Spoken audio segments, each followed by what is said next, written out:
عبد الکریم بن حوازن بن عبد الملک بن طلحہ ابو القاسم کشیری شافعی استوائی رحمۃ اللہ علیہ.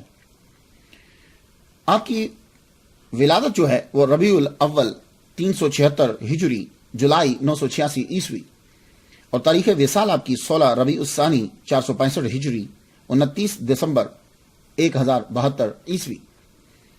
اس حساب سے قمری سال کے مطابق ٹوٹل عمر آپ کی 89 سال جو ہے وہ بنتی ہے 89 ایئرز. پیر پیرا غوث پاک عبد القادر گیلانی رحمۃ اللہ علیہ سے 94 سال قبل پیدا ہوئے، یعنی پہلے پیدا ہوئے. ان کے وصال کے 5 سال بعد غوث پاک جو ہے وہ پیدا ہوئے. امام کشری داتا گنج بخش علی حجویری رحمۃ اللہ علیہ سے 24 سال بڑے ہیں، جنہوں نے کشف المحجوب لکھی ان سے 24 سال بڑے ہیں، لیکن تاریخ وصال دونوں کا ایک ہی ہے 470 ہجری. آج 2015 میں امام کشری رحمۃ اللہ علیہ کو دنیا سے گئے ہوئے قمری سال کے مطابق 942 سال جو ہے وہ ہو چکے اور آج بھی ان کا نام زندہ ہے. امام کشری کا نام تصوف کے اندر ذکر کرنا کیوں ضروری ہے؟ وجہ یہ ہے کہ تصوف کی اصطلاحات کو تفصیل کے ساتھ اور آسان طریقے سے جنہوں نے سمجھایا وہ سب سے پہلے امام کشری رحمۃ اللہ علیہ، اور جنہوں نے قرآن مجید کی تفسیر جو ہے وہ مکمل تصوف کے رنگ میں لکھی سب سے پہلے وہ امام کشری رحمۃ اللہ علیہ. تو ضروری ہے کہ آپ کا ذکر جو ہے وہ کیا جائے. آپ ہی کی کتاب جو ہے الرسالہ کشریہ، اسی کو سب نے ماڈل بنایا اور اسی کی پیروی کی تمام بعد میں آنے والوں نے. اور آپ کی کتاب لطائف الاشارات جو ہے، یہ جو تفسیر جس میں مکمل تصوف کا رنگ ہے، اسی کو نمونہ بنایا اور پھر آگے تصوف کے رنگ میں تفاسیر جو ہے وہ لکھی گئی. اس لیے امام کشری رحمۃ اللہ علیہ کا ذکر کرنا جو ہے وہ ضروری ہے. عالم بعمل ولی کامل کی منافق عزت نہیں کرتا. تو جب آپ دیکھیں کہ کوئی آدمی عالم بعمل، اور جو عالم بعمل ہوتا ہے وہی ولی ہوتا ہے، اس کی عزت نہیں کر رہا، توہین کر رہا ہے، تو سمجھ جاؤ کہ اس کا ایمان کامل نہیں ہے. تو آؤ ذکر اولیاء کریں، کیونکہ ذکر خیر بھی محبت اور عزت کی علامت ہے. سب سے پہلے ہمارا معمول جو ہے وہ یہ ہے کہ ہم نام پر گفتگو کرتے ہیں. تو نام عبد الکریم، یہ آپ کا اصلی نام ہے. آپ کا اصلی نام عبد الکریم. عبد، یہ لفظ آپ تو سنا، بہت مشہور ہے عبد. اللہ تعالیٰ نے اس کو بارہا استعمال کیا ہے. یہ مضاف اور غیر مضاف قرآن مجید میں 28 مرتبہ آیا ہے لفظ عبد. یہ لفظ عبد کا معنی عام بندے بھی ہوتا ہے، جیسے الحر بالحر والعبد بالعبد، سورہ بقرہ آیت نمبر 178 کے اوپر. اور انبیاء کے لیے بھی لفظ عبد استعمال کیا. یہ حضرت عیسیٰ علیہ السلام نے یہ کہا انی عبداللہ یاتانی الکتاب، عبداللہ، سورہ مریم آیت نمبر 30. وَوَهَبْنَا لِدَاوُودَ سُلَيْمَانَ نِعْمَ الْعَبْدُ، اللہ نے کہا وہ نعم العبد ہیں. تو عبد کا لفظ نبیوں کے لیے بھی استعمال ہوا، حضور صلی اللہ علیہ وآلہ وسلم کے لیے بھی استعمال ہوا. سبحان الذی اسری بعبدہ. تو تینوں جگہوں میں لفظ عبد استعمال ہوا ہے، لیکن تینوں جگہوں پہ معنی مختلف ہے، معنی ایک نہیں ہے. ویسے تو ٹرانسلیشن کرتے ہوئے عبد کا معنی ایک کر دیا جاتا ہے، لیکن عبد کا معنی ایک نہیں ہے. تو سب سے پہلے تو یہ سمجھ لیں کہ عبد کا معنی ہے کیا. عام طور پر جو مراد لیا جاتا ہے وہ فوراً آپ کے ذہن میں آ گیا ہوگا، لیکن غور سے سنیے گا. عبد اس بوٹی کو کہتے ہیں، ایک خوشبودار پودا ہے کہ جس کو اونٹ بڑے شوق سے کھاتا ہے، اور جب کھاتا ہے تو پھر اسے پیاس لگتی ہے، پانی پیتا ہے تو وہ موٹا ہوتا ہے. یہ ہے عبد. اب جب اس کے بیسک معنی کے اندر یہ چیز آ گئی، خوشبودار پودا، اور اس کے بعد پیاس، پھر فربہی، یہ ہے اس کے بیسک معنی کے اندر. تو اس کے بعد پھر اب اس سے آگے اس کا استعمال شروع ہوا. تو عبد کے مفہوم میں پہلے تکلف ہے، تکلیف ہے، پھر نفع ہے. تو غلام کو عربی میں عبد کہتے ہیں. کیوں؟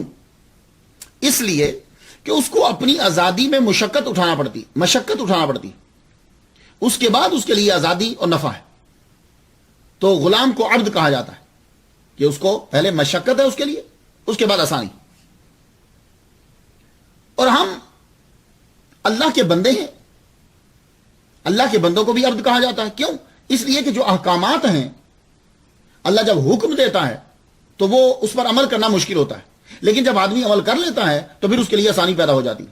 میں بتاؤں آپ کو، آپ کبھی غور کیجئے گا قرآن مجید کے اندر جتنے بھی آمنو کے ساتھ ہیں نا احکامات بڑے مشکل ہیں، لیکن جب آدمی کر لیتا ہے تو اس کے لیے آسانی ہے۔ یا ایھا الذین آمنوا کتب علیکم الصیام، روزہ رکھنا بڑا مشکل ہے۔ یا ایھا الذین آمنوا لا تبطلوا صدقاتکم بالمن والعذا، بڑا مشکل ہے۔ یا ایھا الذین آمنوا صلوا علیہ وسلموا تسلیما، نبی پر صلاۃ و سلام پڑھو، بڑا مشکل ہے، پڑھ کے دیکھیے صلاۃ و سلام، ٹھیک ہے۔ تو اللہ تعالیٰ کے احکامات جو اپنے بندوں کے اوپر ہیں بڑے مشکل، لیکن جب آدمی کر لیتا ہے تو اس کے لیے نفع ہے۔ تیسرا، تو عبد کا معنی ہر حال میں اللہ تعالیٰ کے قوانین کی پابندی کرنے والا، اسے عبد کہتے ہیں۔ اور عبد کا ایک معنی اللہ تعالیٰ کا انتہائی قرب ہے۔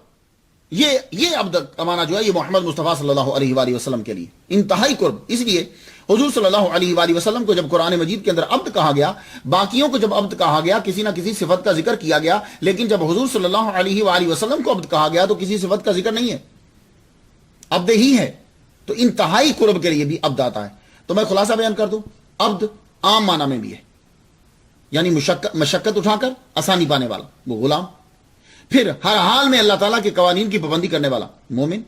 انتہائی قرب، انبیاء کرام، اور ان میں سب سے زیادہ قرب محمد مصطفیٰ صلی اللہ علیہ وآلہ وسلم۔ تو عبد کا معنی سمجھ میں آ گیا۔ اب اس کے بعد دوسرا جو آپ کے نام کا حصہ، عبد الکریم۔ یہ کریم اللہ تعالیٰ کے صفاتی ناموں میں سے ایک ہے۔ یہ اسم قرآن مجید میں حالت رفعی، حالت نصبی اور حالت جری میں سب میں ملا کر 27 مرتبہ آیا ہے، یعنی کریمن، کریمن، کریمن، یہ حالت رفعی، نصبی، جری میں کہہ رہا ہوں۔ زیادہ تر رزقن کریم، اجرن کریم آیا ہے، اور مقام کریم، زوجن کریم، عرش کریم، قرآن کریم، رسول کریم، یہ سب کریم ہے۔ تو سورہ انفطار 30واں پارہ آیت نمبر 6 پہ ہے، یا ایھا الانسان ما غرک بربک الکریم۔ تو یہاں بربک الکریم کے ساتھ جو کریم آ گیا، تو اب اپنا نام عبد الکریم رکھنا صحیح ہو گیا، کیونکہ یہاں کریم رب تعالیٰ کی رب کی صفت بن کر آیا کہ وہ رب جو کریم ہے۔ تو عبد الکریم کا معنی اب ہوگا اللہ کا بندہ۔ تو آپ کا اصل نام جو ہے وہ عبد الکریم ہے۔ ہم اکثر لفظ بولتے ہیں کہ یہ کریم ہے، کریم ہے، تو کریم کا معنی کیا ہوتا ہے؟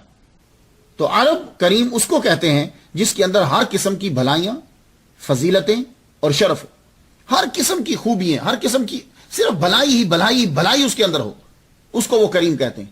تو اس معنی کے اندر یہ معنی اگر پرفیکٹ آتا ہے کسی کے اوپر تو لفظ تو صرف اللہ کی ذات کے لیے، کیونکہ اللہ کی ذات کے اندر بھلائی ہی بھلائی، بھلائی ہی بھلائی، فائدہ ہی فائدہ ہے۔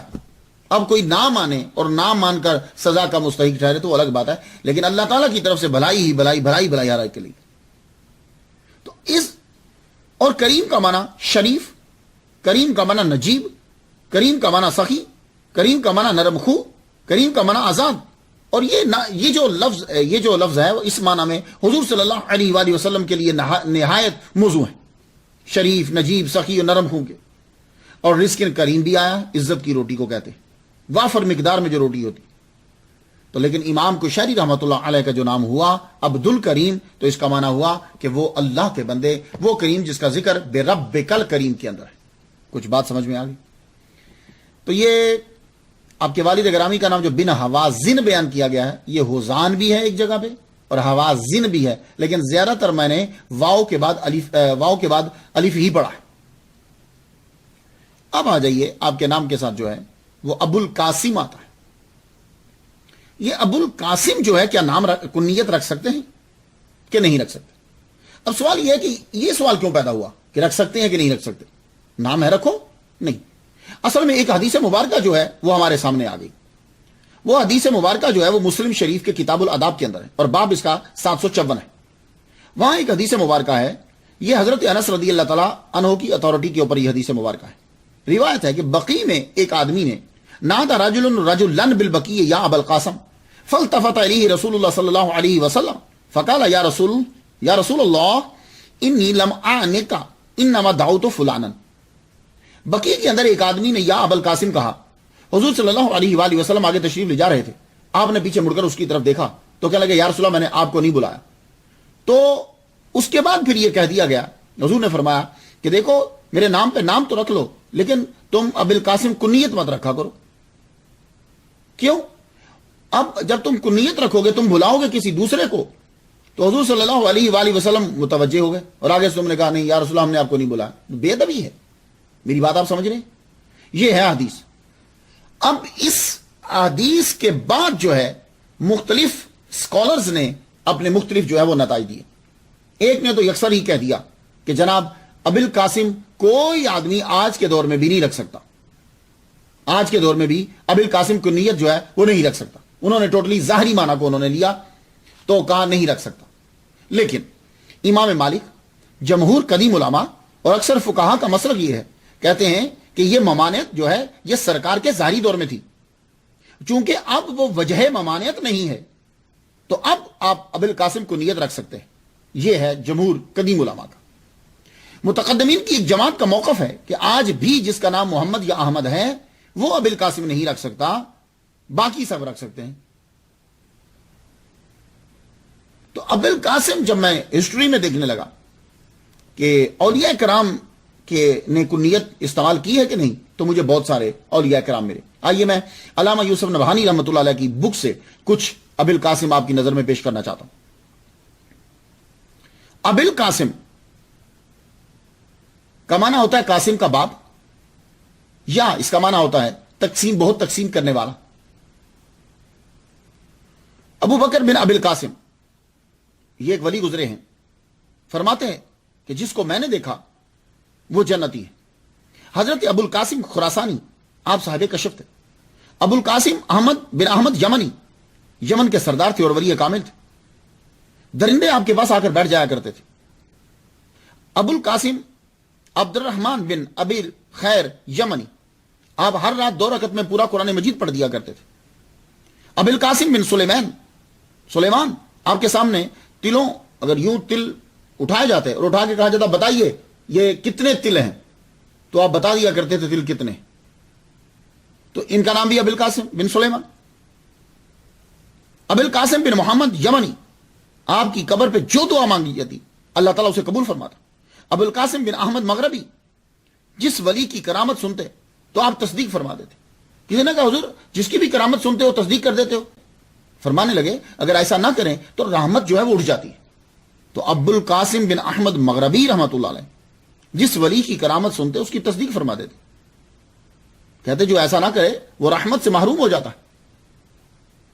ابو القاسم اقتلا مصری رحمۃ اللہ علیہ آپ اتنے بڑے بزرگ تھے کہ جب آپ کو غسل دیا گیا تو لوگوں نے آپ کے غسل کا پانی سرمدانی میں ڈالا، اور جب کبھی کسی کی آنکھ جو ہے وہ درد کرتی تھی تو وہ پانی اپنی آنکھوں میں لگا لیتے. اللہ اکبر جل شانہ. ابو القاسم بن عمر جو بیمار آتا آپ اس کے لیے دعا کرتے اللہ تعالیٰ اس کو شفا دے دیتا. تو یہ میں نے چند نام بتایا آپ کو، ولی بتائے جن کے نام ابو القاسم ہیں. تو معلوم یہ ہوا کہ امام مالک اور جمہور قدیم علماء اور اکثر فقہا کا مسلک جو ہے اسی کے اوپر ہی لوگ رہے ہیں کہ آج کے دور میں ابو القاسم نام رکھ سکتے ہیں. سرکار کے ظاہری طور کے اندر جو ہے وہ اس کی ممانعت تھی. اللہ اکبر جل شانہ. تو آپ کے نام کے ساتھ کشیری لگتا ہے. کشیری کیا ہے؟ کشیر عرب کا خاندان ہے اور یہ لوگ مسلمان آرمی کے ساتھ عرب سے نکلے اور پھر بصرہ، عراق، خراساں، ان علاقوں کے اندر جہاں جہاں جگہ ملی اور یہ لوگ جو ہیں وہاں ٹھہرتے گئے. جب آرمی نکلتی تھی آرمی کے ساتھ یہ نکلتے تھے. کشیر بن ربیعہ بن عامر بن صعصع یہ ان کا شجرہ نسب ہے. تو آپ والد کی طرف سے کشیری ہیں اور والدہ کی طرف سے سلامی ہیں. سلامی سلیم قبیلہ. آپ کے ماموں ابو عقیل سلامی استوا قصبہ کے بڑے ذمہ دار تھے اور یہ علاقہ جو ہے یہ سارا کھیتی باڑی لوگ کرتے تھے یہاں. تو آپ کے ماموں کی کافی زمینیں تھیں. تو آپ کے والد گرامی نے سلیم قبیلہ کے اندر جب شادی کری تو آپ کا ننہال جو ہے وہ سلامی آپ بنے وہاں سے، اور یہاں کشی. اللہ اکبر جل شانہ. اور یہ جو استوا کے اندر رہا کرتے تھے تو یہی حضرت امام کوشانی رحمۃ اللہ علیہ کی ولادت جو ہے وہ یہی ہوئی. اور یہ استوا ملک ایران کے صوبہ نیشا پور کا شہر ہے، اس لیے آپ کو استوائی بھی کہا جاتا ہے. شافعی اشعری. امام کشانی رحمۃ اللہ علیہ فقہ میں امام شافعی رحمۃ اللہ علیہ کے پیروکار اور فلسفہ میں اشعری تھے. آپ ابو الحسن اشعری رحمۃ اللہ علیہ کے پیروکار تھے. کیا بات ہے امام کشیری رحمہ اللہ کی کہ شافعی ہیں اور ان کی تعریف کون کر رہے ہیں؟ داتا گنج بخش علی جویری رحمۃ اللہ علیہ جو خود حنفی ہیں. یہ دیکھی محبت آپ نے دیکھی. شافعی ہیں رفع یدین کرتے ہیں نا بھائی, تو شافعی ہیں اور حنفی داتا گنج بخش علی جویری رحمۃ اللہ علیہ ان کی تعریف اپنی کتاب میں کر رہے ہیں. یا ایک حکایت آپ کو میں بتاتا جاؤں, بڑی دلچسپ ہے, لطف آئے گا کبھی. حضرت ابراہیم بن مسلم سمادی حورانی دمشقی رحمۃ اللہ علیہ بہت بڑے علامہ گزرے ہیں دمشق کے, اور سب نے آپ کو ولی کامل جو ہے وہ جانا ہے. آپ نے ایک مرتبہ اللہ تعالیٰ سے دعا کی کہ اللہ تعالیٰ مجھے 4 بیٹے عطا فرمانا, میں چاروں بیٹوں کو ایک ایک بیٹا ایک ایک امام کا فالوور ہوگا. اللہ نے آپ کو 4 بیٹے عطا فرمایا. جو آپ کا بیٹا مسلم تھا جس کا نام رکھا وہ مالکی اس کو بنایا, اور عبداللہ کو حنبلی بنایا, اور موسیٰ کو شافعی بنایا, اور محمد بیٹے کو حنفی بنایا. اللہ اکبر جل شانہ. تو بھائی دیکھو, حنفی رفع یدین اور آمین کہنے کے مخالف نہیں ہیں, یہ بات یاد رکھنا. نا ان کی ایک دلیل ہے, مخالفت کی بنا پر مخالف عمل کو اختیار نہ کرو. بھائی یہ جملہ یاد رہ جائے, کیونکہ اکثر لوگوں کو میں نے دیکھا یہ جو آمین کہہ رہے ہوتے ہیں خود حنفی ہوتے ہیں, رفع یدین کریں, وہ خود سے چاہتے ہیں کہ ہم مجتہد بنیں اور خود سے ہم جو ہے وہ مسئلے کو اخذ کریں, جبکہ ان کے پاس اتنا نالج نہیں ہوتا. تو نام پہ جو ہے وہ گفتگو مکمل ہوئی. نام پہ گفتگو جو ہے وہ مکمل ہوئی. آئیے اب دیکھتے ہیں آباء و اجداد اور ابتدائی زندگی. مسلمان جب اسلام کی تبلیغ کے لیے آگے بڑھے, ان کے لشکر جب جاتے تھے تو کچھ لوگ وہیں رہ جاتے.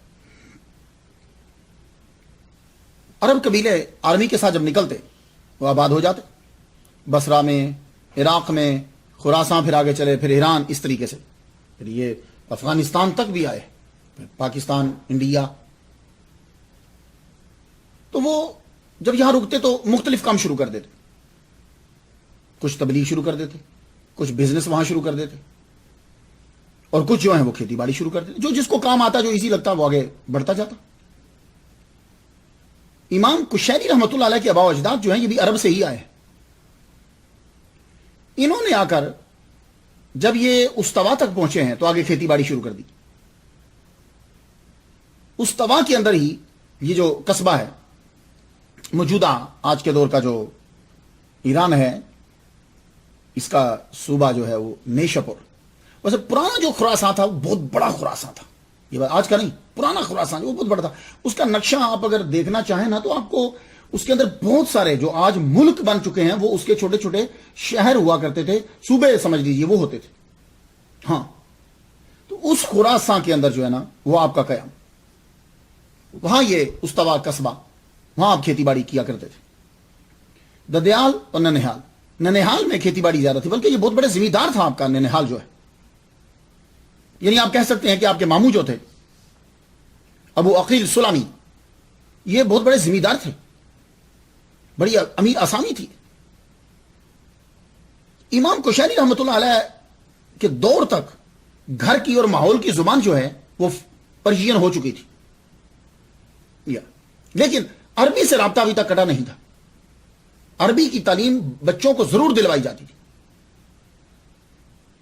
فارسی زبان چونکہ ارد گرد کی زبان فارسی تھی, اس لیے گھر تک فارسی پہنچ چکی. تو آپ کی ولادت جو ہے وہ ربیع الاول میں ہوئی 1033 سال قبل, یا ابھی جو میں گفتگو کر رہا ہوں 1033 سال قبل شمسی سال کے مطابق آپ کی پیدائش جو ہے وہ ہوئی. ملک ایران اس وقت کا خراسان آج کے خراسان سے ذرا مختلف ہے. تو آپ بچپن میں ہی یتیم ہو گئے, آپ کے والد گرامی جو ہے کا سایہ سر سے اٹھ گیا. میں اکثر عظیم لوگوں کو دیکھتا ہوں کہ وہ ان کے باپ کا سایہ سر سے اٹھ جاتا ہے, ان پہ مشکلات آتی ہیں, پھر وہ توجہ کے ساتھ جو ہے وہ پڑھتے ہیں. ہمارے نبی صلی اللہ علیہ وسلم, خیر وہ تو ایک اور حکمت تھی, اس کے علاوہ اور بڑے بڑے لوگوں کو میں نے دیکھا. تو آپ کے والد گرامی کا جب سایہ اٹھ گیا تو اس خاندان کے اندر عربی زبان کا سیکھنا لازمی تھا. کیوں؟ جب آپ کے آباء و اجداد کی زبان سے تعلق اور رسم الخط سے تعلق ختم ہو جاتا ہے تو سمجھ جائیے کہ وہ بچہ اب آپ کا نہیں ہے. یہ بات یاد رکھیے گا. پھر آپ کا تعلق آپ کے ماضی سے کٹ گیا. آپ کے ماضی کے ساتھ آپ کا تعلق، آپ کی زبان اور آپ کا رسم الخط، یہ دونوں چیزیں آپ کے ماضی کے ساتھ تعلق جوڑتی.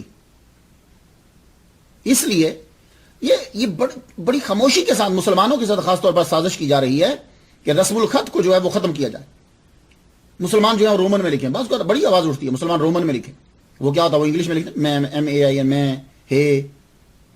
تو وہ کیا ہوتا ہے؟ آپ کا ایک اپنا ماضی ہے، لکھائی بھی آپ کا ایک بہت بڑا سرمایہ ہے. رسم الخط جو ہے، یہ جو اتاتورک ہیں ترکی کے، جنہوں نے ترکی کو آزادی دلائی، انہوں نے کیا کیا تھا؟ انہوں نے رسم الخط کو ختم کر کے رومن شروع کر دیا.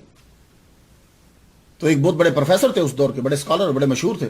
وہ آئے اپنے بچوں کو لے کر بھی آئے، اتاتورک کے ساتھ بیٹھے. اتاتورک یوں بیٹھا ہوا، وہ سامنے بیٹھ کر انہوں نے کیا کیا؟ انہوں نے کہا کہ یہ جو تم نے اعلان کیا کہ رسم الخط ختم کر دیا جائے اور رسم الخط رومن شروع کیا جائے، تو یہ بہت بڑا ظلم ہے. انہوں نے پسٹل نکالا اور سامنے رکھ دیا، کہا یہ پکڑو اور میرے بچوں کو خود اپنے ہاتھوں سے مار دو. کیوں؟ کہ ہمارا تو سارا سلسلہ، سارا ماضی جو ہے وہ ہمارے رسم الخط کے ساتھ ہے. لیکن اتاتورک کی بھی مجبوری تھی. وہ کیوں؟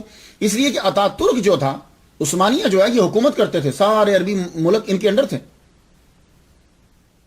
تو وہ عربیوں نے کیا کیا؟ کو مارا، ان کے فوجیوں کو مارا، ان کے نمائندوں کو مارا، ان کو نقصان پہنچایا، اور اپنی زبان کی بیس کے اوپر جو ہے وہ ملک الگ الگ ہو گئے. سعودی عرب کے اندر کتنے قتل کیے گئے، طواف کے دوران قتل کیے گئے، اماموں کو مسلوں پہ ذبح کیا گیا. تو یہ جتنے بھی عربی ممالک تھے، تو اب اس کو کیا ہوا؟ وہ غصے میں آ کر اس نے کہا کہ یہ عربی مسلمان ہو کر ہم بھی مسلمان ہیں، اور زبان کی بیس کے اوپر انہوں نے ہم لوگوں کو مارا ہے، اور ایک بڑی طاقت کو جو ہے وہ توڑ کے رکھ دیا ہے. چلو اس کی ایک اپنی مجبوری تھی. لیکن میرا یہ غلط کون صحیح کون، میرا یہ ٹاپک نہیں ہے. میں یہ بتانا چاہتا ہوں کہ جتنے بھی آپ لوگ ہو، میری آواز جہاں تک جا رہی ہے، ماشاءاللہ اب تو بہت سے ممالک کے اندر لوگ سنتے ہیں. میں نے امریکہ کے اندر تقریر کرتے ہوئے جمعہ کے خطبہ میں بھی یہ کہا تھا. میں نے کہا دیکھو، اگر تم میمنی بولتے ہو اپنے بچوں کو میمنی ضرور سکھانا. تم بنگالی بولتے ہو اپنے بچوں کو بنگلہ ضرور سکھاؤ. تم اردو بولتے ہو اپنے بچے کو اردو سکھاؤ. عربی بولتے کیوں؟ کہ تمہاری زبان اور تمہاری زبان کا رسم الخط جو ہے وہ ماضی کے ساتھ تمہارے تعلق کو جوڑے رکھے گا. جب بھی کبھی فاتح قومیں آتی ہیں، وہ سب سے پہلے آتے ہی تمہاری زبان کو ختم کرتی ہیں. کہ تمہاری زبان جب ختم ہو جائے گی، تمہارا تعلق ختم ہو جائے گا. پھر تم وہی چیزیں جانو گے جو اس زبان میں ہیں جو تم بول رہے. تو امام کوشیری رحمۃ اللہ علیہ جب پیدا ہوئے تو آپ کے ماموں کو یہ بات پتا تھی. انہوں نے اپنے بیٹے کو ابو القاسم یمانی سے عربی ادب سکھایا کہ اس کو لینگویج سکھاؤ. اب وہ لینگویج جو ہے وہ سیکھی. آپ نے عربی ادب جو ہے سیکھا، قرآن مجید آپ نے پڑھا. تو فارسی تو گھر میں ویسے ہی بولی جاتی، باہر کی محلے کی زبان بھی وہی ہے. تو جب آپ نے عربی کی تعلیم لے لی، گھڑ سواری آپ نے سیکھی، اسلحہ چلانا آپ نے سیکھا. بھائی یہ تو عربیوں کی شان ہے نا بھائی. اسلحہ آج بھی آپ کو دیکھا کہ تلوار ہاتھ میں ضرور پکڑی ہوتی ہے، بھلے سے چلانی آئے یا نہ آئے، یا چلا سکے نہ چلا سکیں، پکڑتے ضرور ہیں ہاتھ میں. تو تلوار چلانا، اسلحہ چلانا، امام کوشیری رحمۃ اللہ علیہ سبحان اللہ گھڑ سواری کے زبردست ماہر تھے، اور اسلحہ چلانے کے بھی. لیکن دین کی طرف رجحان آپ کا نہیں تھا. وہ کیوں؟ اس لیے کہ ماموں ذمہ دار ہیں جن کے گھر میں رہ رہے ہیں. اب جو ذمہ دار ہوگا وہ وہی سیکھے گا جو اس کے بزنس سے تعلق رکھتا ہے. تو اس دور میں لگان لیا جاتا تھا، ٹیکس لیا جاتا تھا. آپ کے من میں آرزو یہ پیدا ہوئی کہ میں اکنامکس سیکھوں، اسٹیٹسٹکس سیکھوں، میں ریاضی سیکھوں، میتھمیٹکس سیکھوں، اور یہ میں سیکھنے کے بعد آؤں تو زیادہ سے زیادہ جو ہے وہ اپنے گاؤں کو لگان سے بچا سکوں. مجھے حساب کیوں، وہ لوگ پڑھے لکھے تو تھے نہیں، تو لگان زیادہ لے جاتے تھے لوگ. آپ نے یہ ٹھان لی کہ مجھے علم الحساب سیکھنا ہے، دولت بھی ملتی. اور آج کے دور میں بھی آپ دیکھ لیجیے جو چارٹرڈ اکاؤنٹنٹ ہے، جو ٹیکس کے کاغذ بھرتا، پیسے کماتا ہے. تو امام کوشیری رحمۃ اللہ علیہ اب گھر سے چلے استوا سے نیشاپور کی طرف. نیشاپور میں جا کر علم الحساب سیکھنا ہے، ریاضی سیکھنی، میتھمیٹکس سیکھنا ہے، اور اکنامکس سیکھنی ہے. آپ سیکھنے کے لیے وہاں سے چل پڑے. اس دور کے اندر دو ملک تھے کہ جہاں علم ہوتا تھا، ایک مصر، ایجپٹ، اور ایک یہ نیشاپور. نیشاپور تو مرکز تھا نا، نیشاپور تو مرکز تھا. ہر فن کا ماہر، ہر فن کا عالم جو ہے وہ یہاں موجود تھا، کیونکہ یہ دارالحکومت تھا خراسان. تو آپ گاؤں سے نکلے، ماموں سے اجازت لے کے، والدہ سے اجازت لے کے علم الحساب پڑھنے کے لیے. نیشاپور آج بھی ملک ایران کا مشہور صوبہ ہے، اور یہ نیشاپور جو ہے بارہا حملہ آوروں کا نشانہ بنا، بہت سے بادشاہوں کا مرکز رہا۔ اس دور میں یعنی 986 میں مصر اور نیشاپور بہت مشہور تھے، مگر نیشاپور میں اسکالر زیادہ تھے۔ یہی وجہ کہ خطیب بغدادی نے اپنے ایک استاد ابو بکر احمد بن محمد بن احمد خوارزمی سے پوچھا کہ مجھے مزید علم سیکھنا ہے تو میں کہاں جاؤں؟ کہنے لگے اگر تم ایجپٹ جاؤ گے تو ایک ہی کو پاؤ گے، کوئی ایک علامہ ہوگا، لیکن اگر تم نیشاپور میں جاؤ گے تو بہت سو کو پاؤ گے، بڑے اسکالر ہیں وہاں۔ تو آپ پھر نیشاپور میں گئے، تو ہر قسم کے علم کا وہ مرکز ہے۔ علم الحساب سیکھنے کے لیے، اکنامکس سیکھنے کے لیے نیشاپور میں جب پہنچے تو اب وہاں ڈھونڈتے تھے کہ کون سا استاد ماہر ہے، اس سے سیکھا جائے۔ اس کے لیے آپ کو کچھ دن لگے کہ تلاش کریں کہ کون سا جو اسکالر ہے وہ مجھے علم الحساب پڑھائے گا بہتر انداز میں۔ اس مدرسے میں گئے، اس مدرسے میں گئے، وہاں کا پتہ چلا۔ ڈھونڈتے ہوئے آپ کو اس دور کے اندر ایک بہت بڑے علامہ، مفتی، محدث، مفسر، ولی کامل، ماہر تصوف، صوفی حضرت ابو علی دقاق رحمت اللہ علیہ سے واسطہ ہو گیا آپ کا۔ یہ دقاق دقیق سے ہے، آٹا، ٹھیک ہے نا؟ تو دقاق سے جب آپ کا واسطہ پڑا، آپ تقریر فرما رہے تھے، یہ اس واس کے اندر کھڑے ہو گئے امام کشائری رحمت اللہ۔ جب کھڑے ہوئے وہ ایسی غضب کی انہوں نے تقریر فرمائی، یہ بڑی اچھی لگی تقریر۔ دوسرے دن پھر آ گئے، پھر آ کر ان کی تقریر کو غور سے سننے لگے۔ تلاش تو کر رہے تھے کہ کوئی علم الحساب کا ماہر ملے تو میں ریاضی سیکھوں اور اکنامکس سیکھوں اور جا کر پیسے کماؤں اور لگان جو ہے وہ کم ہو۔ دوسرے دن، تیسرے دن جب آپ نے لیکچر سماعت کیا تو ابو علی دقاق رحمت اللہ علیہ، وہ بھی تو صوفی تھے، ولی کامل تھے، آپ نے ان کے دل کو کیپچر کر لیا، پکڑ لیا، دل قبضے میں کر لیا۔ دل جب قبضے میں کر لیا، اب یہ ان کے لیکچر میں بیٹھ علم الحساب بھول گئے، وہیں آ کر بیٹھنے لگے، ان کے واز کو سنتے۔ ان کے واز کے اندر کیا کشش تھی۔ جب آدمی دل سے بولتا ہے نا تو پھر اثر ہوتا ہے۔ ایک ہے کہ آپ کتابیں یاد کر کے پھر بولو تو آپ علامہ ہو، بھائی کیا بات ہے، کیا مکفہ مسجع عبارات بولتے چلے جا رہے ہو۔ ایک ہوتا ہے کہ تم دل سے بولو، اور جب دل سے بولتے ہو پھر مکفہ مسجع عبارتوں کی ضرورت نہیں رہتی، آدمی کا دل خود ہی کھینچا چلا جاتا ہے۔ آپ نے کبھی امیر دعوت اسلامی مجدد مسلک اہل سنت مولانا الیاس قادری مدہ ذلہ علی کی تقریر سنی ہے؟ اگر آپ کمپیریزن کرو کہ کوئی بہت بڑا مقرر جو بڑی مکفہ مسجع عبارات بولتا ہے تو یقین جانیے آپ کہیں گے کہ بھائی ان کو بولنا نہیں آتا، لیکن ان کی کرامت دیکھ لو، 100 ملکوں سے زیادہ ان کے جو ہیں وہ سینٹرز ہیں، اور وہاں ان کے اسکالرز جو ہیں وہ تبلیغ کر رہے ہیں، ایون کہ نیپال کے بارڈر کے اوپر بھی۔ تو یہ وہ کیا ہے، وہ دل سے آواز نکلتی ہے، وہ جو بات سادہ انداز میں کہتے ہیں وہ دل سے نکلتی ہے۔ تو اس لیے جب تمہارے اندر خلوص شامل ہو جائے گا، نیت صحیح ہوگی اور تم دل سے نکالو گے، تمہیں کتابوں کے مکفہ مسجع عبارات کی ضرورت نہیں ہے، وہ تمہاری بات جو ہے وہ فوراً اگلے کے دل میں چلے جائے گی۔ تو ابو علی دقاق رحمت اللہ علیہ دل سے گفتگو فرمائے، تو یہ آپ علم الحساب بھول گئے، وہاں بیٹھنے لگ گئے۔ جب ان کی محفل میں بیٹھنے لگ گئے تو یہ اسی طرح کی مثال ہے جیسے وہ کبھی آپ نے سنا ہو، کچھ لوگ ایسے ہوتے ہیں کہ ان لوگوں کو زنجیروں سے باندھ کر جنت میں لے جایا جاتا ہے۔ یہ تو آپ نے سنا ہے کہ زنجیروں سے باندھ کر حوالات میں لے جاتے ہیں، دوزخ میں نہیں، زنجیروں سے باندھ کر یقادون الی الجنت بسلاسل، ان کو زنجیروں سے باندھ کر جنت میں لے جایا جاتا ہے، یعنی وہ جا کہیں اور رہے ہوتے ہیں تو رب کہتا ہے کہ ان کو کھینچ کے جنت میں لے جاؤ۔ ان میں ایک امام قشیری رحمۃ اللہ علیہ کہ جا رہے تھے اکنامکس اور علم الحساب سیکھنے، کھینچا۔ سیم صورتحال میری، جب میں نے میٹرک فرسٹ ڈویژن کیا تو میں نے اپنے والد گرامی طالب حسین شاہ رحمۃ اللہ علیہ سے یہ کہا کہ مجھے گورنمنٹ اسلامیہ کالج میں داخل دوا، اور میں نے اسٹیٹسٹکس، اکنامکس اور یہ میتھمیٹکس رکھی، لیکن چند ہی داخلہ میرا ہو گیا، سب کچھ ہو گیا۔ کچھ ہی عرصے کے بعد پھر میں دوبارہ جامعہ نمیہ چلا گیا پڑھنے کے لیے، پھر دین پڑھنے کے لیے چلا گیا۔ تو اللہ تعالیٰ کیا کرتا ہے کہ آدمی نکلا ہے اس طرف، وہ رب کھینچتا ہے، آؤ یہ کام کرو۔ تو اب آپ جب ان کی محفل میں بیٹھنے لگے، شریعت اور طریقت نے آپ کو پکڑ لیا۔ ابو علی دقاق رحمہ اللہ خود عربی میں، حدیث میں، اصول فقہ میں مہارت رکھتے تھے، ایسے حدیث دیا کرتے تھے۔ پھر آپ نے ایک دم سے رخ موڑ لیا رخ موڑ کر آپ کا تصوف کی جانب رخ. اللہ اکبر.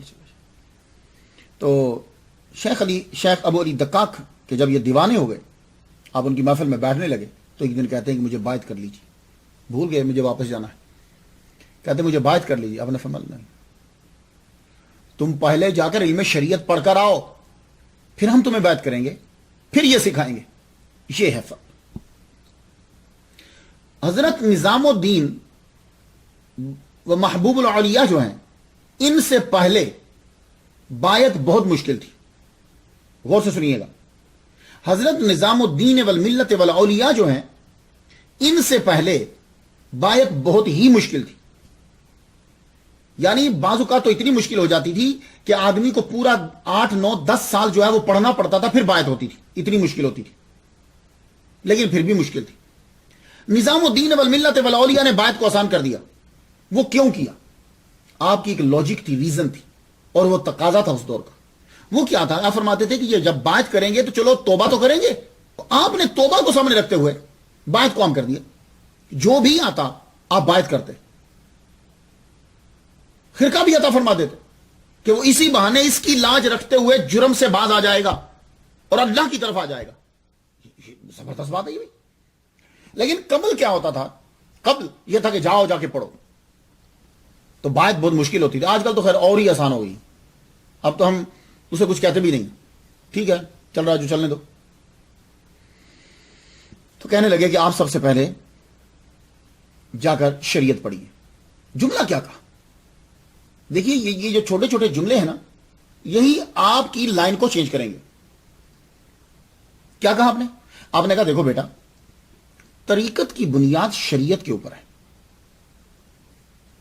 یہ جو صوفیاء ہیں, جو ولی کامل ہیں, یہ بیٹے ان کے بعد جو تصوف ہوتا ہے وہ سارے کا سارا اس کی بنیاد شریعت کے اوپر ہوتی ہے.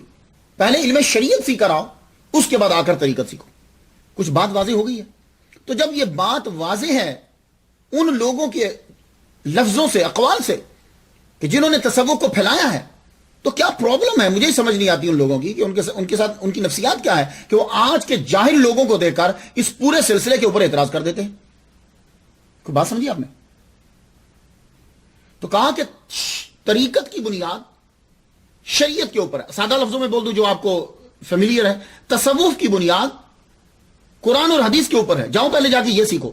اب آپ واپس آپ نے وہیں ماما سے اجازت ملی, گھر سے اجازت ملی, کہا مجھے علم الحساب نہیں سیکھنا, مجھے ریاضی نہیں سیکھنی, اکنامکس سیکھنی, مجھے دین سیکھنا ہے. اجازت دے دی انہوں نے. ٹھیک ہے, خوش ہوئے, عربی سیکھ رہا بیٹا ہمارا. انہوں نے یہ نہیں کہا نہیں یہی سیکھو تمہارا مستقبل بن جائے گا. وہ ماں باپ کا اللہ پہ توکل ہوتا تھا. تو ہم اپنے بچوں کو دنیا کی تعلیم سکھاتے ہیں کہ تمہارا مستقبل بن جائے گا, پیسے زیادہ کماؤ گے. نہیں, کہا ٹھیک ہے سیکھو. امام قشیری رحمۃ اللہ علیہ پھر سیکھنے کے لیے آگے بڑھے. علم الفقہ حضرت ابو بکر بن ابی بکر توسی رحمۃ اللہ علیہ سے علم الفقہ سیکھی.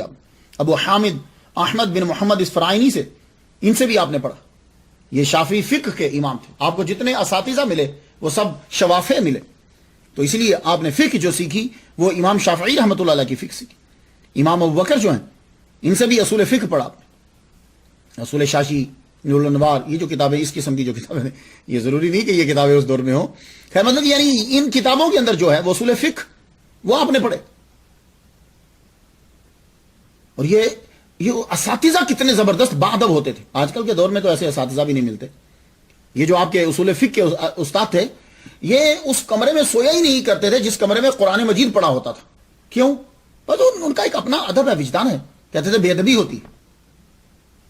ہو سکتا ہے کہ کمر ہو جائے, ہو سکتا ہے کہ اس کی طرف ٹانگیں ہو جائیں, ہو سکتا ہے کوئی ایسا عمل ہو جائے کہ جو قرآن کی عزت اور تکریم کے خلاف. اور آج کل ہم, اللہ اکبر جل شانہ, ہم قرآن مجید کو اپنی ٹانگوں کے درمیان رکھ کر, میں نے بارہا سعودی عرب میں دیکھا ہے, لوگوں نے قرآن مجید کو ٹانگوں کے درمیان رکھا ہوا ہے.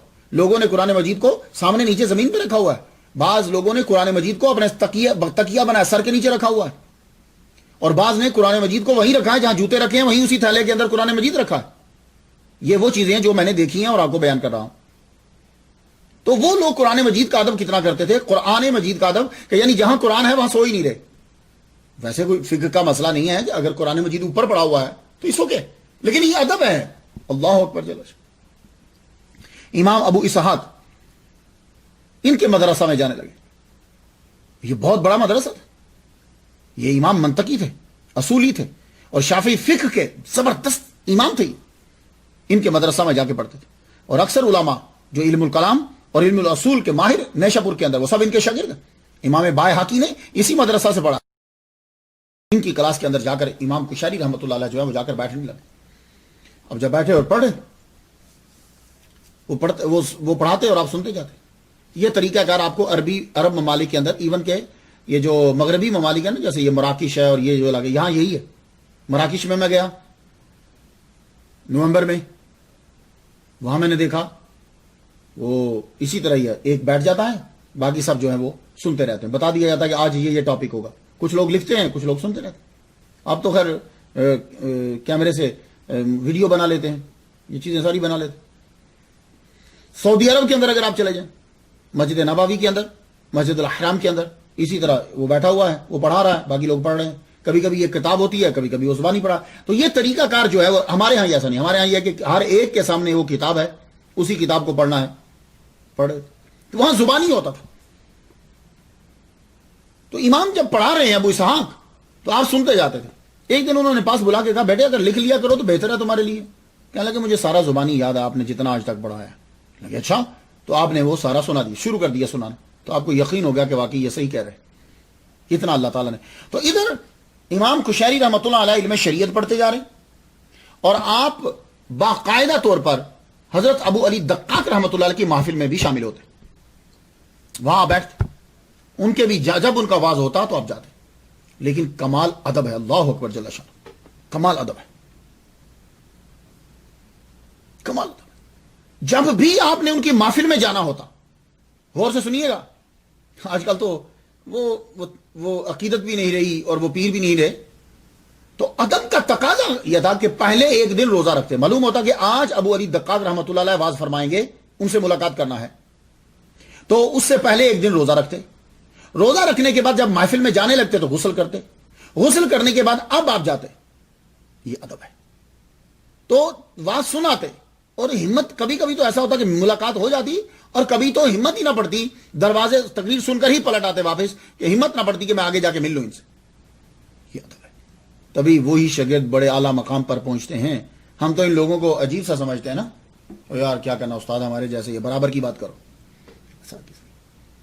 کتابوں سے علم نہیں آتا. کتابوں سے علم آتا ہوتا تو انٹرنیٹ بھرا پڑا ہے, سارے امام بخاری بن جائیں. نہیں, کہ علم استاد کی نظر سے آتا ہے, استاد کا ادب کرنے سے آتا, اللہ کے فضل سے آتا. حضرت ابو علی دقاق رحمۃ اللہ علیہ کا واز سنتے, اور جب علم شریعت مکمل ہو گیا تو عرض کی حضور آپ بات کر لیجئے. تو آپ نے طریقت میں بات کر لی. تو ابو علی دقاق رحمۃ اللہ علیہ نے طریقت کسے سیکھی؟ آپ خود فرمایا کرتے تھے, ابو القاسم نصر آبادی سے, اور انہوں نے حضرت شبلی سے, انہوں نے حضرت جنید بغدادی سے, انہوں نے حضرت سری سقطی سے, انہوں نے حضرت معروف کرہی سے, اور انہوں نے حضرت داؤد طائی سے. اور حضرت داؤد طائی کی ملاقات بہت سے تبا تبعین سے, اور تبا تبعین نے تابعین سے, اور تابعین نے صحابہ کرام سے, اور صحابہ کرام نے محمد مصطفیٰ صلی اللہ علیہ وسلم. تو یہ ابو علی دقاق رحمۃ اللہ علیہ کے پاس فیض محمد مصطفیٰ صلی اللہ علیہ وآلہ وسلم, اور آپ کے جو پیر ہیں وہ ابو القاسم نصر آبادی رحمۃ اللہ علیہ. بات ہو گئی, ہر چیز آگے سے تیار تھی. شروع سے ہی تو دیکھ رہے تھے پیر کہ یہ آدمی کس طرح ترقی کر رہا ہے, اور خود گائیڈ لائن بھی دیتے ہوں گے. بات, ہر چیز تیار تھی. اسی وقت خلافت, خرقہ عطا فرمایا, اپنی بیٹی کا نکاح بھی کر دیا. آپ کی بیٹی فاطمہ, جبکہ خاندان کے اندر خود وہ آپ بہت بڑے مشہور بڑے عالم تھے, بہت نیک لڑکے اور قابل لڑکے تھے, لیکن نہیں, آپ نے اپنی بیٹی امام کشیری رحمۃ اللہ علیہ کو دے دی. اللہ تعالیٰ نے سب بیٹے انہی سے عطا فرمائے, اور خود یہ بہت بڑی عالمہ فاضلہ تھی. اور اس وقت امام کشیری رحمۃ اللہ علیہ کی عمر جو ہے وہ 29 سال تھی جب آپ کی شادی ہو, اور آپ اپنے مرشد سے اب رہنمائی لینے لگے تصوف کی. کچھ چیزیں ایسی ہوتی ہیں کہ جو مرشد ہی رہنمائی کر سکتا ہے. کیوں؟ مرشد اس دور کے تقاضے کو دیکھتے ہوئے مسئلے کا جواب دیتا ہے. مرشد بہت ضروری ہے, یہ بات یاد رکھیے, مرشد بہت ضروری ہے. وہ لوگ جو کہتے ہیں کہ مرشد کی ضرورت نہیں ہے, بس آ جاؤ ہمارے گھر میں گھس جاؤ, اور تو نہ غلط ہے. مرشد ضروری, ہاں اس مرشد کا تعلق جو ہے وہ بغیر ختم ہوئے کٹے حضور صلی اللہ علیہ وآلہ وسلم کے ساتھ جڑنا چاہیے. یہی اعلی حضرت عظیم البرکت الشام رضا خاں بریلوی رحمۃ اللہ علیہ مجدد وقت نے کہا. یہ بات یاد رکھیے, جب اعلی حضرت عظیم البرکت الشام رضا خاں بریلوی رحمۃ اللہ علیہ جیسے آدمی کو نسبت کی ضرورت ہے کہ وہ جا کر ہاتھ جو ہے سید شاہ آل رسول کو دیں, تو یہ عام سڑک پہ پھرنے والا آدمی کیا یہ گھر میں گھس جائے گا اور سلسلے میں شامل ہو جائے گا؟ اس کو بھی پیر کی ضرورت ہے. اسے یہ بھی ایک بہت بڑا دھوکہ ہے. تو آپ کو رابطہ ٹھیک ہے, آپ کی غوث پاک سے عقیدت ہے, لیکن آپ کو فیض تب ملے گا کہ جب آپ ایک ایسی لائن کو پکڑ لیں یا ایک ایسی تار کے ساتھ کنیکشن جوڑ لیں کہ جو غوث پاک تک جاتی ہے. اور اگر آپ نے بیعت کی ہی نہیں, کنیکشن جوڑا ہی نہیں, ویسے ہی آپ جی میں بیعت ہو گیا ہوں, نہیں. تو بابا بلے شاہ رحمۃ اللہ علیہ فرمایا کرتے تھے کہ جس طریقے سے ایک عورت کو خامد کے تصور کے ساتھ بچہ نہیں نہ ہو سکتا, اسی طرح مرید کو پیر کا تصور نہیں کرنا, اپنا رابطہ جوڑنا ہے پکا. اب وہ رابطہ جڑنے کے دو طریقے ہیں, یا تو وہ پیر آ کے خود تم سے جوڑ دے ایک بات, یا یہ ہے کہ تم اس کے مرید اس کے مرید اس کے مرید اس کے مرید اور ایک ایسے کو پکڑ لو کہ جس کا تسلسل رابطہ جو ہے وہ پکا اس کے ساتھ جڑا ہوا ہے. تو یہ بات یاد رکھیے. تو امام کشیری رحمۃ اللہ علیہ نے اب اپنے پیر سے سبق سیکھنے, پیر سے شروع کر. ایک مثال دے دوں میں آپ کو. ایک دن پوچھنے لگے, کہنے لگے کہ میں سما سننا چاہتا ہوں. یہ قوالی تو ٹوٹل ہی ناجائز ہے نا, وہ سما جو تھی اس پہ گفتگو کرو, وہ جائز ہے کہ ناجائز. یہ قوالی جائز ہے کہ ناجائز ہے, یہ تو سوال ہی فضول ہے. ہاں سما جو ہے وہ جائز ہے کہ ناجائز. اب آپ کہیں گے سما اور قوالی میں کیا فرق ہوتا ہے؟ بہت فرق ہوتا ہے. تو سما جو ہے اب وہ جائز ہے کہ ناجائز ہے؟ آپ اپنے مرشد سے جب گفتگو کرتے میں سما سن لوں, تو آپ فرمایا کرتے تھے, ایسا کوئی جواب دیتے کہ جس میں اشارہ یہ ہوتا کہ نہیں سننا چاہیے. آپ نہیں سنتے نہیں سنتے نہیں سنتے, وقت گزرتا.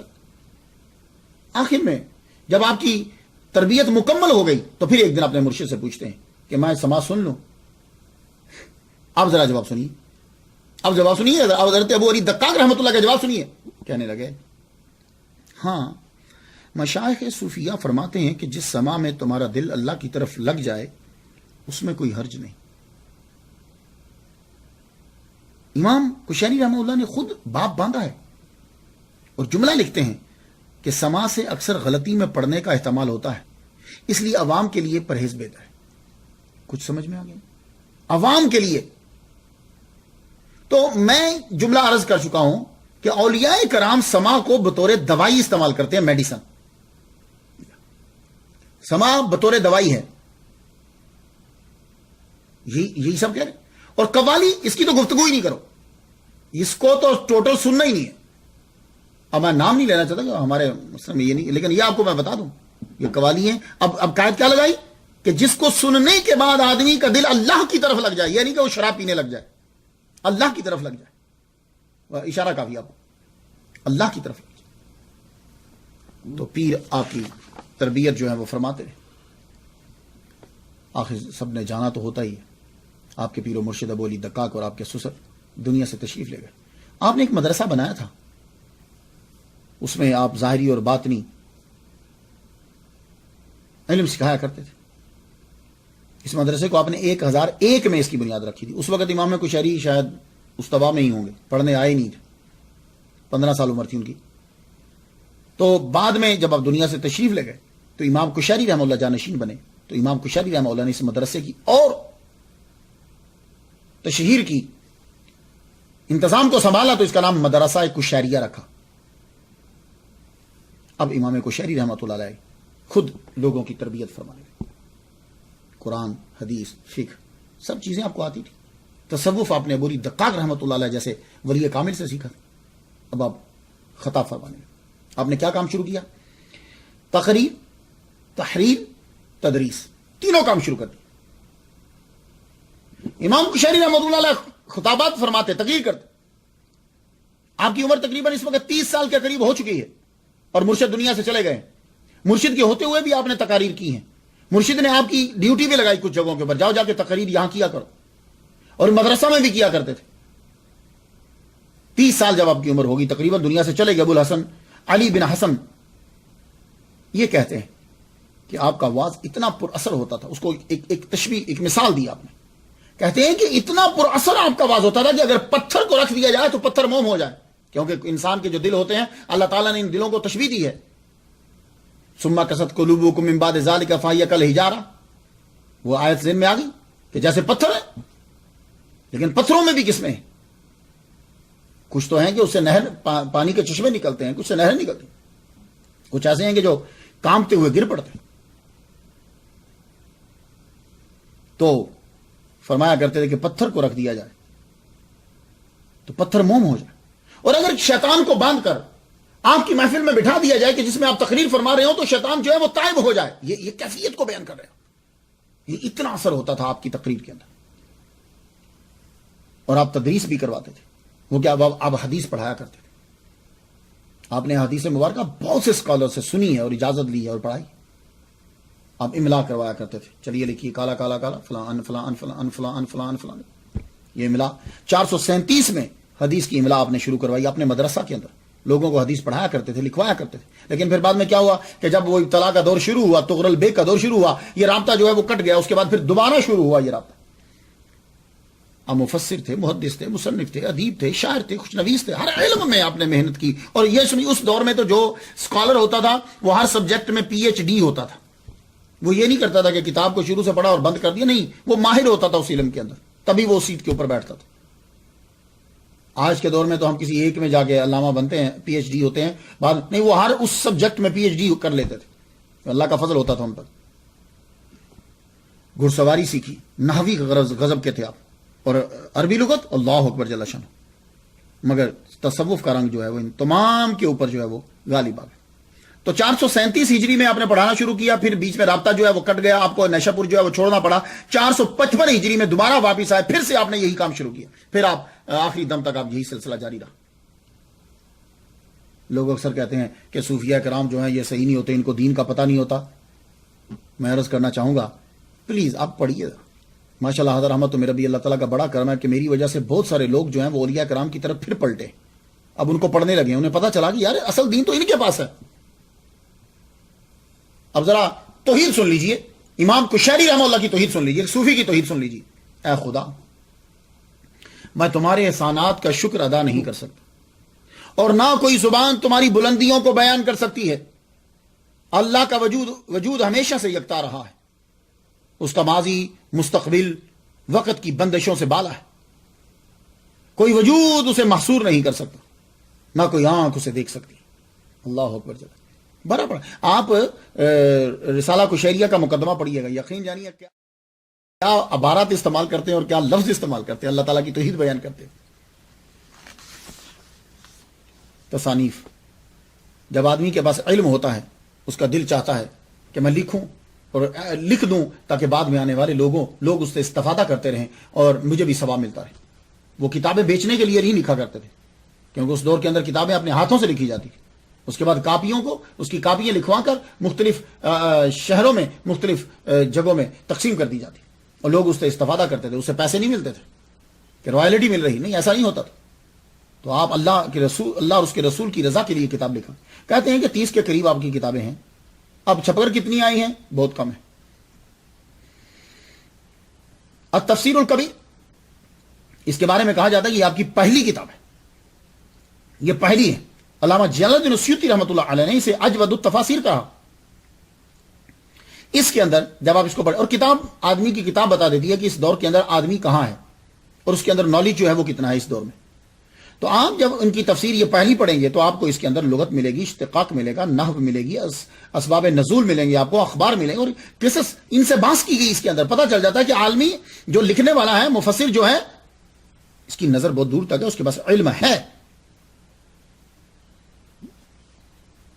اور آپ نے حضرت ابو علی دقاق سے ملاقات اور پڑھنے کے بعد اسے مکمل کیا. یہ جو مصری ڈاکٹر ابراہیم نے جو یہ لکھا، اور وزیر تجارت خارجیہ مصر استاد حسن نے جو لکھا ہے کہ یہ آپ نے ان سے ملاقات کرنے سے پہلے لکھی ہے، وہ سراسر غلط ہے. تسامح ہو گیا ان سے. یہ ضروری نہیں کہ وہ ڈاکٹر ہوتا ہے تو وہ ساری باتیں صحیح کہے گا، وہ تسامح ہو جاتا ہے، کیونکہ جب وہ اسٹڈی کر رہا ہوتا ہے ہو سکتا ہے اس کے سامنے کوئی ایسی چیز آ جاتی ہے، یا ایسا ہوتا ہے. لطائف الاشارات، یہ بھی تفسیر ہے. قرآن مجید کی چیدہ آیات جو ہیں ان کی تفسیر کی. اس کے اندر معارف بیان کیے گئے، اس کے اندر حقائق آپ نے بیان کیے جن کے اوپر صوفیانہ رنگ جو ہے وہ غالب ہے۔ سیرت المشائخ یہ کتاب بھی آپ کی ہے۔ کتاب المعراج یہ کتاب بھی امام قشیری رحمۃ اللہ علیہ کی ہے، کتاب المعراج جو ہے، اور یہ کتاب قاہرہ سے ڈاکٹر علی حسن عبد القادر نے شائع کی ہے۔ اس کتاب کے اندر امام صوفیہ امام قشیری رحمہ اللہ تعالیٰ نے ان تمام احادیث کو جمع کر دیا ہے کہ جن احادیث کا تعلق جو ہے وہ حضور صلی اللہ علیہ وآلہ وسلم کے معراج کے ساتھ ہے، اور اس میں حدیث بیان کرتے ہوئے تشریح بھی کی، حدیث کی اعتراضات کے جو ہیں وہ جواب دیے۔ تو معلوم یہ ہوا کہ اولیاء اور صوفیاء کرام جو ہیں یہ حضور صلی اللہ علیہ وآلہ وسلم کے معراج جسمانی کے قائل ہیں، لیکن معتزلہ جو ہیں، یہ جو باطل فرقہ ہے معتزلہ، انہوں نے سب سے پہلے حضور صلی اللہ علیہ وآلہ وسلم کے معراج جسمانی کا انکار کیا۔ اب اسی کی پیروی کرتے ہوئے بہت سارے لوگ آپ کو آج بھی ملیں گے کہ وہ یہی کہیں گے کہ حضور صلی اللہ علیہ وآلہ وسلم جاگتے ہوئے معراج پہ نہیں گئے۔ شکایت اہل سنہ، یہ کتاب ہی یہ بتاتی ہے کہ امام قشیری رحمہ اللہ نے جو یہ کتاب لکھی ہے اس کے اندر کچھ مسائل ہوں گے، کچھ اعتراضات ہوں گے، کتاب کا نام ہی بتا رہا ہے۔ یہ کتاب کیوں لکھی گئی؟ دیکھیے، جب کوئی آدمی جماعت بناتا ہے نا تو وہ اس کی شاید نیت ٹھیک ہوتی ہے جماعت بنانے والے کی، لیکن جو جماعت کے فالوورز آگے ہوتے ہیں جب وقت گزر جاتا ہے تو فالوورز کے سامنے اللہ رسول نہیں رہتا، پھر وہ فالوورز کے سامنے بعض اوقات ایسا ہوتا ہے صرف جماعت رہتی ہے، وہ پھر اپنی جماعت کو بچانے کے لیے اور جماعت کو بڑھانے کے لیے جھوٹ بھی بولے گا، قرآن اور حدیث کو بھی آگے پیچھے کرتا رہے گا۔ اس کا تجربہ ان لوگوں کو ہوتا ہے جو جماعت کے اندر گھس جاتے ہیں، باہر والے کو نہیں ہوتا۔ تو بنانے والے کی نیت ٹھیک ہو، لیکن بعد میں آنے والے پھر کیا کرتے ہیں کہ وہ تعصب کا شکار ہو جاتے ہیں، اور یہ ایک ایسی حقیقت ہے کہ جس کا کوئی آدمی انکار نہیں کر سکتا کہ جب اس سے شوافع، حنابلہ، احناف اور موالک جو ہیں وہ یہ لوگ نہیں بچے تو آپ اور ہم لوگ کیا ہیں؟ دیکھ لیجیے جا کے، میں ابھی آپ کو بتاتا ہوں۔ بعض کی جماعتیں تو بعض کی ہیں بڑے بڑے، لیکن یہ جو ان کے آئمہ تھے انہوں نے کوئی جماعتیں نہیں بنائی تھی۔ اب آپ کہیں گے امام اعظم نے ایک جماعت بنائی تھی کہ یہ جماعت کا وائس پریزیڈنٹ ہے، یہ چیئرمین ہے، یہ چیئر پرسن ہے، نہیں ایسا نہیں۔ اور اگر کسی نے بنائی بھی ہو تو شاید اس کی نیت ٹھیک ہو، لیکن بعد میں آنے والوں نے کیا کیا کہ ان میں تعصب پیدا ہو جاتا ہے، اور یہ چیز نہیں ہونی چاہیے۔ تو یہ جو کتاب لکھی گئی، ہوا کیا؟ جب مقصد جماعت ہوتی ہے تو پھر کیا ہوتا ہے؟ حسد، مخالفت، دشمنی، اعتراض برائے اعتراض، یہ چیزیں اور جھوٹ، یہ صفات اراکین اور رفقا میں پیدا ہونے لگ جاتی۔ اور اگر جماعت ذریعہ ہو اور مقصد ہو اللہ اور اس کا رسول، پھر یہ صفات پیدا نہیں ہوتی، یہ بات یاد رکھیے۔ تو امام قشیری رحمہ اللہ چونکہ شافعی تھے اور فلسفہ میں اشعری تھے، تو معتزلہ جو ہیں جن کا عقیدہ ہے کہ فاتحہ حرام، یہ معتزلہ کا عقیدہ سب سے پہلے بہت پرانے، یہ امام حسن بصری رحمۃ اللہ علیہ کا شاگرد تھا اس کا بانی۔ تو معتزلہ جو ہے کہ فاتحہ جو ہے وہ حرام ہے، نجائز ہے، کوئی فائدہ نہیں، معراج جسمانی حضور کو نہیں ہوئی، اللہ عرش پر بیٹھا ہوا ہے، اور کرامتیں اس کا یہ انکار کرتے تھے۔ یہ ان کے بیسک میں نے آپ کو بتائیں۔ ان کے ساتھ حنابلہ مل گئے، معتزلہ کے ساتھ حنابلہ مل گئے، اور حنابلہ میں تھا خواجہ عبداللہ انصاری حنبلی، غضب کا یہ مقرر تھا۔ جیسے حجاج بن یوسف کی تلوار تھی نا، کاٹتی جاتی تھی، ایسے عبداللہ انصاری جو ہے اس کی تقریر تھی، چھوڑتا نہیں تھا یہ کسی بندے کو۔ اور یہ کہاں کرتا تھا؟ میں حنبلی ہوں، مرتے وقت لوگوں کو حنبلی بننے کی وصیت کر جاؤں گا۔ اور جہاں یہ جاتے احناف اور شوافع ان کی دونوں کے خلاف تقریریں کرتے۔ اور ابو حاتم حنبلی یہ تو یہاں تک کہا کرتے تھے کل من لم یکن حنبلیا فلیس بمسلم، فلیس بمسلم، جو حنبلی نہیں وہ مسلمان ہی نہیں۔ یہ اتنے بڑے اسکالر تھے، اور جملہ سن لیجیے آپ ان کا۔ کیوں؟ وہ یہ ہے کہ جب آپ کا مقصد جو ہے وہ جماعت بنتی ہے تو پھر آپ اسی طرح کے جملے بولتے ہیں، پھر آپ چلاتے جائیں، کیونکہ اللہ رسول تو اب سامنے ہے ہی نہیں۔ تو ہوا یہ، ان لوگوں نے اشاعرہ کے خلاف کتابیں لکھی، تقریریں کری، برسر منبر جو ہے وہ لان تان کی۔ تو صوفیہ کے امام قشیری رحمہ اللہ نے بنا نام لیے آپ نے پھر اعتراضات کا جو ہے وہ جواب دیا، بنا نام لیے، اور ثابت کیا کہ اشاعرہ کا عقیدہ جو ہے وہ وہی ہے جو دیگر اہل سنہ کا ہے۔ الفصول فی الاصول آپ نے کتاب لکھی، القصیدۃ الصوفیہ آپ نے کتاب لکھی، ناصب الحدیث و منسوخ آپ نے کتاب لکھی، منشور الخطاب فی شہود الالباب آپ نے کتاب لکھی، التوحید النبویہ کتاب لکھی، التوحید النبوی آپ نے کتاب لکھی، آداب الصوفیہ آپ نے کتاب لکھی، کتاب الجواہر عیون الاجوبہ فی اصول الاسئلہ المقامات الثلاثہ کتاب الاربعین فی الحدیث، کتاب احکام السماع، کتاب نحو القلوب الکبیر، کتاب نحو القلوب الصغیر، کتاب المناجات فی التذکیر، اور بلغۃ المقاصد فی التصوف، اور رسالۃ و ترتیب السلوک فی طریقۃ اللہ، مجموعہ احادیث بسند شیخ. یہ کتابیں آپ کی تقریباً جو ہیں کچھ ان میں سے آ چکی ہیں، کچھ ابھی جو ہیں وہ کتب خانوں میں پڑی ہوئی ہیں. سب سے شرف آفاق کتاب آپ کی الرسالۃ القشیریہ.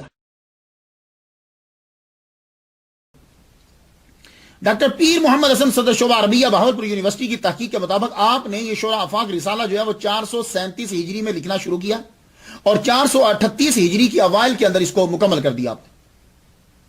اور یہی سن جو ہے وہ تقریباً دادا گنج بخش علی جویری رحمہ اللہ نے بھی اپنی کتاب کا آغاز تقریباً کوئی انہی سالوں میں 1-2 سال کے بعد آپ نے بھی کیا.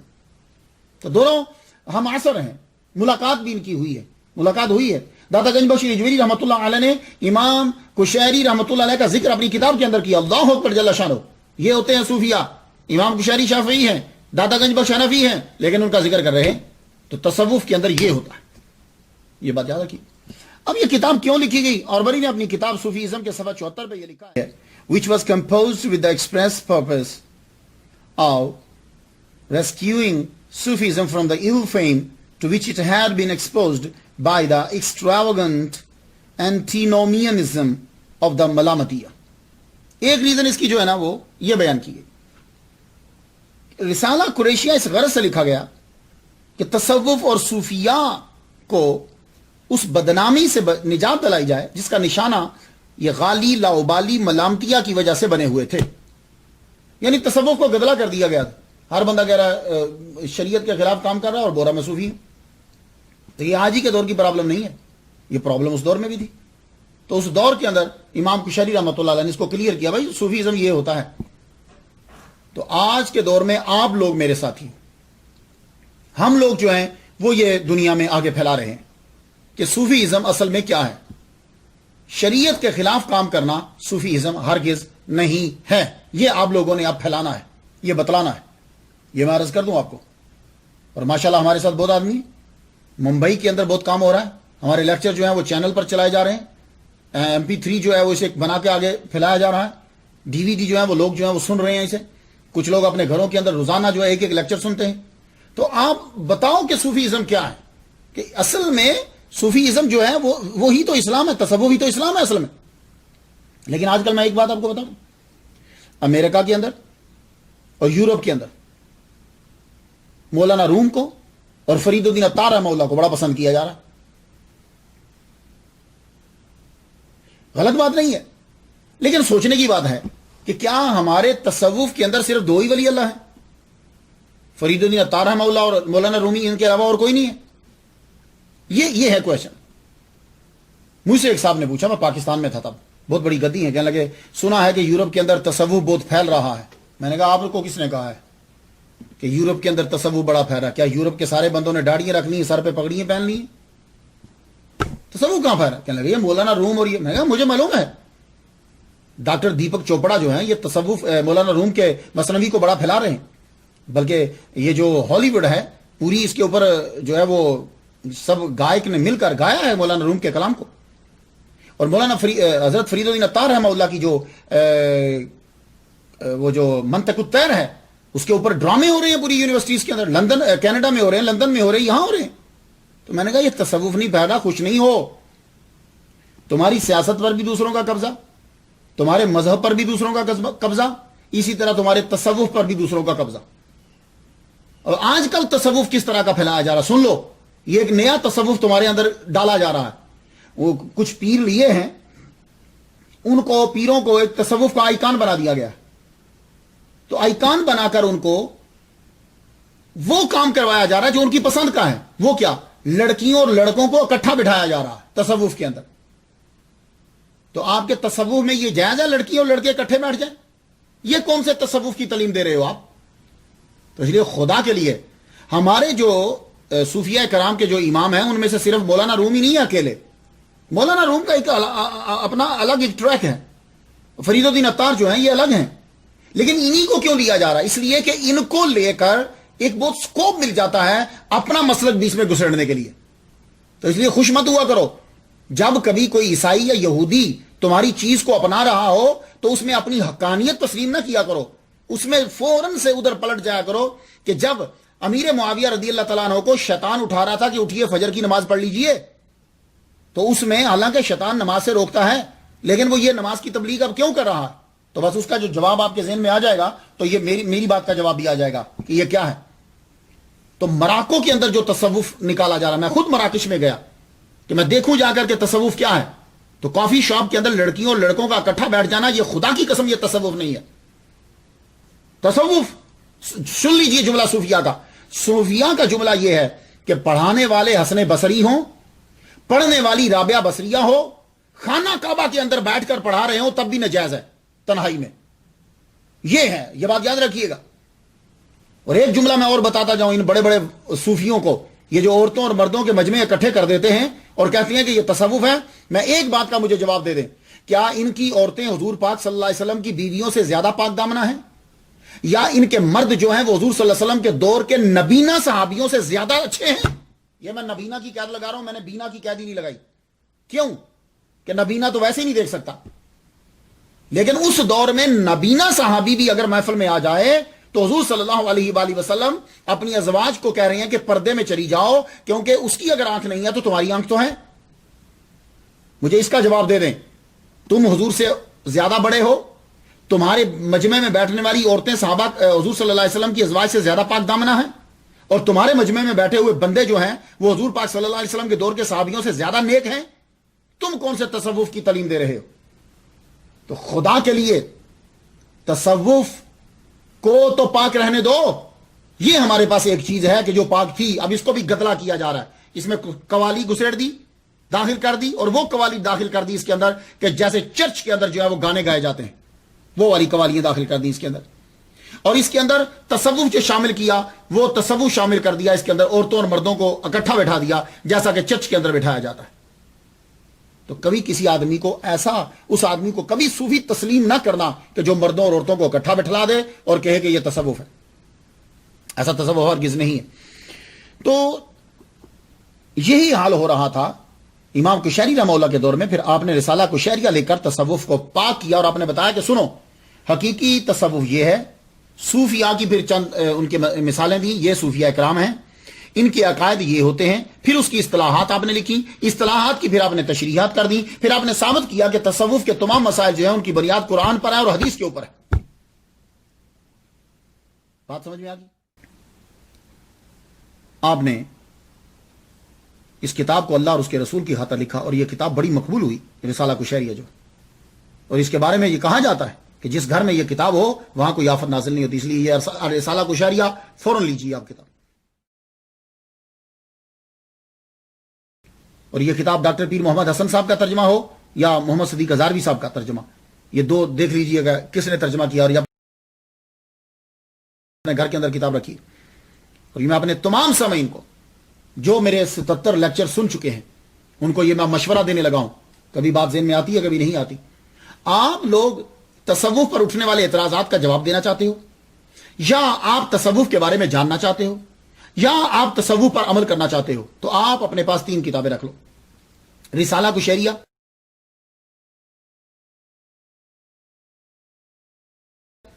ابو القاسم قشیری رحمہ اللہ کا ترجمہ ڈاکٹر پیر محمد حسن یا محمد صدیق ہزاروی صاحب کا، یہ دونوں کے ترجمے آپ کے، اس کا ترجمہ انہوں نے لکھا ہو۔ اس کے بعد کشف المحجوب،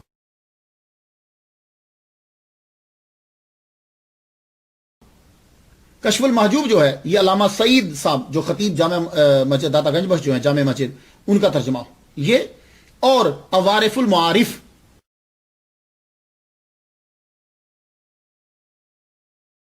یہ 3 کتابیں، یہ شہاب الدین سہروردی رحمہ اللہ کی لکھی ہوئی 3 کتابیں اگر آپ کے پاس گھر میں موجود ہیں تو یقین جانیے اگر آپ نے ان کو گھوٹ کر پی لیا، اپنی لائف کے اندر اس کو شامل کر لیا، تو آپ وقت کے ولی اللہ ہیں۔ یہ 3 کتابیں آپ کے گھر کے اندر ہونی چاہیے، پھر آپ اعتراضوں کے جواب دے سکتے ہو، تصوف کو ثابت کر سکتے ہو، تصوف پر عمل کر سکتے ہو۔ یہ تینوں کتابیں پھر سن لیجئے، رسالہ قشیریہ، کشف المحجوب داتا گنج بخش لجویری رحمہ اللہ کی، اور شہاب الدین سہروردی رحمہ اللہ کی عوارف المعارف۔ یہ 3 کتابیں آپ کے گھر کے اندر لازمی طور پر ہونی چاہیے۔ پھر دیکھو کہ زندگی کیسے تبدیل ہوتی ہے، لیکن اس کا مطلب ہرگز نہیں ہے کیونکہ بندہ یہ کہتے ہو جی وہ کہہ رہے تھے کہ یہ کتابیں رکھا کرو اور انہوں نے کہا کہ قرآن نہ پڑھا کرو. میں نے کب کہا قرآن نہ پڑھا کرو؟ آپ عربی میں ماہر ہو تو جاؤ قرآن پڑھو. آپ عربی میں ماہر ہو تو حدیث پڑھو. لیکن عوارف الموارف، کشف المحجوب، رسالہ کشاریہ یہ گرنتھ کا ترجمہ نہیں ہے، یہ بھی قرآن ہی کی تشریح لکھی گئی ہے. اور کتاب کی شہرت کا اندازہ اس بات سے بھی ہوتا ہے کہ اس کی شرحیں کتنی لکھی گئی اور تراجم کتنی زبانوں میں. امام کشاری رحمہ اللہ کی کتاب، اس کا ترجمہ جرمنی میں، فارسی میں، اردو میں، انگلش میں جرمنی میں کچھ حصوں کا ہے، مکمل نہیں ہے لیکن اب ہو رہا. امام کشاری رحمہ اللہ نے اس رسالے کو جو عربی میں آپ نے لکھا تھا آج سے 970 سال پہلے لکھا. 970 سال. اس کو پڑھنے کے بعد آپ جان جائیں گے کہ صوفیہ کرام کوئی نیا فرقہ نہیں ہے. تو جن لوگوں نے یہ کہا کہ ہندوستان میں پنڈتوں کے ساتھ رہ کے، جوگیوں کے ساتھ رہ کے یہ صوفی بن گئے، ان کو یہ کتاب کھول کے بتانا، کہنا 970 سال پہلے لکھی گئی تھی بھائی اور یہ عربی میں ہے. جوگی عربی بولتے تھے. تو آپ کو خود علم ہونا ضروری ہے. تو پتہ چلا کہ تصوف جو ہے یہ ہندوستان میں آنے کے بعد نہیں پھیلا. 970 سال پہلے ایک جامع کتاب لکھی گئی، اس سے پہلے بھی کتابیں تھیں. اب جب آدمی دین کے لیے آگے بڑھتا ہے تو پھر اس کا ابتلا اور آزمائش کا دور بھی آتا ہے، مصائب اس کے اوپر نازل ہوتے ہیں. یہ بات یاد رکھنا. اس لیے آپ لوگ جب دین کے لیے کام کرنے نکلو، مسجد کا کام کر رہے ہو، دین کا کام کر رہے ہو، تو سب سے پہلے اوپر کی لائن پہ یہ لکھ لو تمہیں گالیاں پڑیں گی، لوگ تمہیں برا کہیں گے. یہ اوپر کی لائنز میں لکھ لو. اس کے بعد کچھ لکھنا کہ کیا کیا کرنا ہے. تو جو بھی اللہ کے لیے کام شروع کرتا ہے، دین کے لیے آگے بڑھتا ہے، تو پریشانیاں ضرور آتی ہیں اور لازمی آئیں گی. کیوں آئیں گی؟ سن لیجیے آج. بسم اللہ الرحمن الرحیم. وَلَنَبْلُوَنَّكُمْ بِشَيْءٍ مِّنَ الْخَوْفِ وَالْجُوعِ وَنَقْصٍ مِّنَ الْأَمْوَالِ وَالْأَنفُسِ وَالثَّمَرَاتِ وَبَشِّرِ الصَّابِرِينَ الَّذِينَ إِذَا أَصَابَتْهُم مُّصِيبَةٌ قَالُوا إِنَّا لِلَّهِ وَإِنَّا إِلَيْهِ رَاجِعُونَ. ضرور تمہیں رب آزمائے گا تھوڑا سا. شیئن، یہ ان جو ہے نا، یہ تکوین دو زیریں جو ہیں، آپ ماشاءاللہ اگر عربی کسی نے پڑھی، ان جو ہے تکوین یہ قلت پر دلالت کر رہی ہے. ورنہ ولا نبلونکم ہوتا تو ہم گئے تھے. ولا نبلونکم ضرور ہم تمہیں آزمائیں گے. بشیئن، یہ ان تھوڑا سا کچھ. کس طرح آزمائیں گے؟ خوف ہے، کوئی تمہیں ڈرانے کی کوشش کرے گا. والجوع، بھوک. نقص من الاموال والانفس والثمرات، مال کم ہوگا، جان کم ہوگی، ثمرات کم ہوں گے، اس سے تمہیں آزمایا جائے. پتہ چلا کہ آزمائش، ابتلا کا دور تمہارے اوپر لازمی آئے گا. تم نے کیا کرنا ہے؟ چپ. انا للہ و انا الیہ راجعون. یہ صرف چیز گم ہونے پر ہی نہیں پڑتے. اس کا مطلب کیا ہے؟ انا للہ، ہم سب کے سب اللہ ہی کے ہیں اور اسی کی طرف ہمیں پلٹ کر جانا، اسی کے بندے ہیں. تو میں عالم با عمل کا جو مشکلات کا دور ہوتا ہے اس کو میں اس کی ترقی کا دور کہتا ہوں. جس دور میں اس پر آزمائش ہو رہی ہے، مشکلات ہیں، وہ اس کی ترقی کا دور ہے. اور آپ لوگوں کو بھی میں بتا دوں کہ آپ کو کیسے پتا چلے گا کہ یہ جو میں مشکل میں ہوں یہ میرے فائدے کے لیے ہے کہ نقصان کے لیے ہے؟ کیسے پتا چلے گا؟ تو میں آپ کو ایک چیز بتا دوں. جب آپ پر مشکلات آ رہی ہوں اور آپ دھڑا دھڑ دین کے کام زیادہ کرتے چلے جا رہے ہیں، عبادت زیادہ ہو رہی ہے، قرآن زیادہ پڑھ رہے ہیں، درود زیادہ پڑھ رہے ہیں، استغفار زیادہ کر رہے ہیں، آپ کا اللہ تعالیٰ سے محبت بڑھ رہی ہے، تو سمجھ جاؤ یہ مشکل تیرے لیے فائدہ مند ہے. اس کے بعد تیرے لیے آسانی ہی آسانی. اور اگر جب تجھ پر مصیبت پڑی، نمازیں کم ہو گئی، دین کی طرف تیرا رغبت کم ہو گئی، درود شریف کم ہو گیا، استغفار کم ہو گیا، سمجھا یہ عذاب ہے تیرے لیے، بس اب تو گیا کام سے. یہ میں نے آپ کو گر کی بات بتا دی. تو اولیاء کرام اور عالم بعمل جب ان پر مشکل آتی ہے تو ان میں عبادت کم نہیں ہوتی، بڑھ جاتی ہے. ان میں یہ چیزیں کم نہیں ہوتی، نیکی کرتے چلے جاتے ہیں. آپ کے اوپر جو مشکل دور آیا وہ 10 سالہ دور تقریباً بنتا ہے.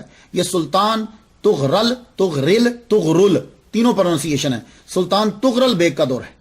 یہ سلجوق بادشاہت کا بانی ہے. اس نے تمام قبائل کو جو ہے وہ اکٹھا کیا، جو ادھر ادھر قبائل تھے، سب قبائل کو اکٹھا کرنے کے بعد اب حملہ شروع کیا. ایک شہر فتح، دوسرا فتح، تیسرا فتح، چوتھا فتح کرتے کرتے نیشاپور کو فتح کر لی. نیشاپور کو جب اس نے فتح کیا تو اس کے بعد یہ اپنے نام کے ساتھ سلطان لکھنے لگ گیا. تو اصل نام اس کا کیا ہوا؟ رکن الدین ابو طالب محمد تغرل رل بیگ. 1063 میں اس کی وفات ہوئی. یہ خود تو حنفی تھا، لیکن حنفی سن کے تھا، بہت زیادہ پڑھ کے حنفی نہیں تھا. سن کے حنفی اور ہوتا ہے. جیسے ہم لوگ ہیں، ہم مسلمان ہیں، ہم لوگ بائی برتھ جو ہے وہ مسلمان ہیں، اس لیے ہمیں چیزوں کی اہمیت کا اتنا نہیں پتا. ہم بس نماز پڑھ رہے ہیں، حج کر رہے ہیں، یہ چیزیں کرتے چلے جا رہے ہیں. بس یہ سن کر حنفی بنا، خود پڑھا نہیں، ریسرچ تحقیق نہیں کی ہوئی. اس لیے اب جو آدمی سن کر آج کل کے دور میں جتنے مسلمان ہیں تقریباً ان کے جو عقائد ہیں وہ سن کر ہیں، خود ریسرچ نہیں کی، خود جب ریسرچ کریں گے حقیقت واضح ہو جائے گی۔ تو ہوا کیا، اس کا جو وزیر تھا اس وزیر نے ابو نصر منصور بن محمد، یہ معتزلی تھا۔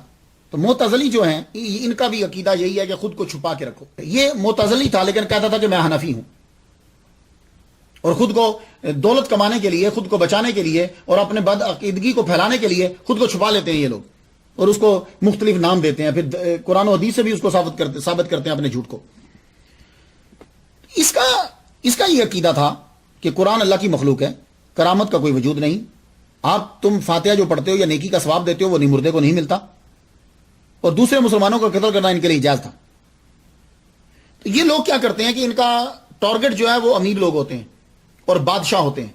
جب یہ امیر لوگوں کو اور بادشاہوں کو پکڑ لیتے ہیں پھر یہ اپنے بد عقیدگی کو پھیلاتے ہیں، بائی فورس پھیلاتے ہیں، لوگ قبول تو نہیں کرتے۔ یہی کام ابو نصر منصور بن محمد نے یہ کرا، معتزلی نے خود کو چھپا لیا، حنفی بنائے رکھا۔ اس کو ڈر کس بات تھا؟ اس کو ڈر تھا اس بندے سے جو ابو سہل محمد شافعی ہیں، امیر آدمی تھے، لینڈ لارڈ تھے، سخی تھے، عالم تھے، لوگ ان کے گھر آتے تھے، سخاوت کے قصے مشہور تھے، بادشاہ بھی تغرل بھی ان کو عقیدت کی نظر سے دیکھتا تھا۔ اس کو یہ ڈر تھا کہ کہیں اس ملا کو یہ ڈر تھا کہ میری وزارت نہ چھن جائے، اللہ پہ ان کا بھروسہ کوئی نہیں ہوتا، میری وزارت نہ چھن جائے۔ اب اس نے چلاکی کیا چلی، یہ خود تو معتزلی تھا، اس نے یہ کیا کہ کہنے لگا، بادشاہ کے کان جو ہے اس نے بھر دیے، تو خود ہی معتزلی ہے، تو بادشاہ کو کہتا ہے کہ معتزلہ کے خلاف جو ہے وہ آپ حکم نامہ جاری کر دیجئے کہ معتزلہ جو ہے ان پر لعنت کری جائے، یہ فاتحہ کے منکر ہیں، معراج جسمانی کے منکر ہیں، حضور صلی اللہ علیہ وسلم کرامات کے منکر ہیں، اور اللہ تعالیٰ کو عرش پر بٹھاتے ہیں۔ یہ اپنے خلاف کیوں؟ یہ لا جب پاس ہو جائے گا تو پھر کیا ہوگا؟ یہ لا، اور معتزلی جو ہیں یہ حضرت ابوبکر صدیق رضی اللہ تعالیٰ عنہ، حضرت عمر کو بھی گالیاں دیتے ہیں۔ تو یہ جب لا پاس ہو جائے گا تو اس لا کے اندر رہ کر یہ پھر اشاعرہ کو دبائے گا۔ اصل میں اس کو اشاعرہ کو دبانا تھا، کیونکہ اشاعرہ جو ہیں یہ پہلے ابو الحسن اشعری، یہ پہلے معتزلی تھے، پھر انہوں نے اس سے توبہ کر لی۔ اب اس نے یہ چلاکی چلی، اور جب وہ لا پاس ہو گیا تو معتزلہ کے بارے میں کیا برا کہنا تھا، اس نے اشاعرہ کے خلاف شروع کر دیا کام، شافعیوں کے خلاف بولنا شروع کر دیا، اور خود کو کہا جی میں حنفی ہوں۔ تو جو جہاں چکر چلتا وہاں وہ نام لے دیتے تاکہ یہ لوگ دوسرے بدنام ہو جائیں۔ جب یہ لا پہنچا تو اشاعرہ کے خلاف بازاروں میں، مساجد میں، مدارس میں لڑائی شروع۔ اور ایسے حالات میں جب ابو سہل نے، شیخ ابو سہل نے اور امام کشیری رحمہ اللہ نے تقاریر کی، دفاع کیا، تو انہوں نے شور مچا دیا۔ وہ تقریر تو کرتے تھے کہ دفاع کر رہے تھے کہ بھائی ہم پہ یہ اعتراض ہوتا ہے، اس کا جواب یہ کہنے لگے، یہ دیکھیے فرقہ وارائیت پھیلا رہے ہیں، ان کو بند کیا جائے، دونوں کو قید کر دیا جائے، یہ دہشت گردی پھیلا رہے ہیں، دونوں دہشت گرد ہیں۔ ان کو یہ کہہ کر پھر لا پاس کروایا، اور حکم نامہ جاری ہو گیا کہ شیخ ابو سہل کو اور امام کشیری شافعی کو ان کو پکڑ کے اندر کر دیا جائے۔ ابو سہل تو وہاں تھے نہیں، امام کشیری جو ہیں ان کو پکڑ لیا گیا۔ ان لڑکوں نے پکڑ کے پہلے ان کو گھسیٹا، یہ بدعتی ہے، یہ فراں ہے، یہ غلط کہتے ہیں، یہ اللہ کو وہاں بٹھاتے ہیں، جبکہ ان کا عقیدہ اپنا تھا۔ گھسیٹا گیا، اس کے بعد ان کو قید میں ڈال دیا گیا۔ شیخ ابو سہل کو جب پتا چلا تو آپ نے اپنے سورسز کو استعمال کیا، سورسز کو استعمال کرنے کے بعد آپ نے حاکم تک بات پہنچائی، لیکن بات نہیں بولی۔ پھر آپ حاکم سے خود ملے، آپ نے کہا دیکھو کہ انہیں چھوڑ دو، ان کا قصور ہی کیا ہے، لیکن وہ دلائل کیسے مانے؟ اس نے بجائے اس کے کہ دلائل مانتا حملہ کر دیا۔ جب حملہ کیا تو شیخ ابو سہل کے جو مریدین تھے، چاہنے والے تھے، انہوں نے بھی تلواریں اٹھا لی۔ اب حاکم کی طرف سے تیر اندازی شروع ہو گئی، تیر اتنے برسائے گئے کہ ان کے تیر ختم ہو گئے۔ اب جب حاکم نے دیکھا کہ میں مرنے والا ہوں تو وہ بھاگ گیا۔ جب وہ بھاگا اب امام کشیری رحمہ اللہ کو قید سے چھڑا لیا گیا۔ امام کشیری رحمہ اللہ کو قید سے چھڑا کر رائے میں لے گئے، یہ ایران کے اندر یہ علاقہ ہے، رائے میں لے گئے، تہران میں ہے غالباً، رائے میں لے گئے۔ وہاں جب پہنچے تو وہاں سلطان کو خبر ہو چکی تھی، اور یہ شیخ ابو سہل بھی وہاں پہنچ گئے، اور یہ معتزلی جو تھا یہ بھی وہاں پہنچ گیا۔ اب جب فوج برابر میں آئی تو ان کی فوج کم تھی، انہوں نے ابو سہل کو گرفتار کر لی، گرفتار کرنے کے بعد اندر ڈال دیا، لیکن امام کشیری رحمہ اللہ جو ہے وہ جا چکے تھے۔ ان کو جب قید میں ڈال دیا بعد میں چھوڑنا پڑا سلطان کو، کیونکہ ان کی طاقت جو ہے وہ بہت زیادہ تھی۔ امام کشیری رحمہ اللہ اب اپنا ہی شہر چھوڑ کر کبھی اس شہر کبھی اس شہر، کبھی بغداد جا رہے ہیں کبھی کہیں جا رہے ہیں، لیکن جہاں جاتے آپ کی عزت بڑھتی۔ صوفی جہاں بھی جاتا ہے، ولی کامل جہاں جاتا ہے، وہ شہر اس کا اپنا ہوتا ہے، وہ لوگ اس کے اپنے ہوتے ہیں۔ وہ کیوں؟ اس لیے کہ اللہ ہر جگہ ہے، اللہ ہر جگہ کا حاکم ہے، سب بندے اللہ کے ہیں، پھر وہ اللہ کی رضا کی خاطر تبلیغ کرتا ہے۔ اور آپ جب جا رہے ہیں تو بغداد، یہ بغداد اس سے ہوتے ہوئے آگے بغداد رستے میں رکے، قائم بامر اللہ کی حکومت تھی، وہاں رکے، اس نے خاص طور پر اپنے محل کے اندر ٹھہرایا آپ کو، محافل سے جائیں، وہاں سے بھی آپ گئے آگے۔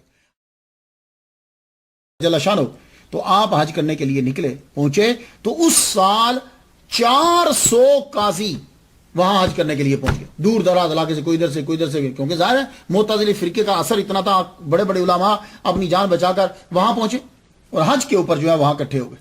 جب اکٹھے ہوئے تو اب یہ طے پایا، ہر ایک آدمی ایک دوسرے کی طرف دیکھ رہا ہے، طے پایا کہ تقریر کون کرے، تو سارے 400 قاضیوں نے قضاء نے کیا کہا، انہوں نے کہا کہ امام کشیری تقریر کریں گے۔ اللہ اکبر جل شانہ، امام کشیری ممبر پہ جلوہ افروز ہوئے، داڑھی کو پکڑ کر آسمان کی طرف منہ کیا، کتنی دیر تک آپ اوپر کی طرف دیکھتے رہے، جیسے قد نرا وہ حضور پاک دیکھ رہے تھے نا مسجد قبلتین میں، ایسے یوں بلندی کی طرف دیکھتے رہے۔ اس کے بعد تقریر کر دے، حمد و ثنا کی، حمد و ثنا کے بعد آپ نے فرمایا، خراسان کے رہنے والوں جاؤ، ابو نصر منصور معتزلی کے ٹکڑے کر دیے گئے ہیں، اس کے جسم کاٹ دیا گیا ہے، جاؤ اپنے ملکوں میں واپس چلے جاؤ۔ لوگوں نے وہ دن اور تاریخ کو نوٹ کر لیا، واپس جب آئے تو تصدیق ہو گئی کہ ابو نصر منصور معتزلی کو بحکم حاکم ٹکڑے اس کے اڑا دیے گئے اور اس کے عذاب مختلف شہروں میں منتشر کر دیے۔ جو ولیوں کا دشمن ہوتا ہے، ولیوں کو تکلیف دیتا ہے، اس کے ساتھ یہی ہوتا ہے۔ حالانکہ یہ بہت بڑا علامہ ہے، وزیر ہے، دولت مند ہے، لیکن امام کشیری رحمہ اللہ صوفی کی اس نے بے عزتی اور توہین کی، دین کی آڑ لے کر توہین کی، تو اللہ تعالیٰ تو قرآن نبی کی حدیث ہم تک پہنچ چکی، من عادلی ولی فقد آذنتہ بالحرب، جس نے میرے ولی سے دشمنی کی میں اس سے اعلان جنگ کرتا ہوں۔ یہ اعلان جنگ ہوتا ہے اللہ کا، آپ سمجھ میں آئیے؟ اللہ تعالیٰ یہ نہیں ہے کہ گولیاں چلا دیتا ہے اس کے اوپر، یا نہ، وہ اس کی موت بڑی بھینکر ہوتی ہے۔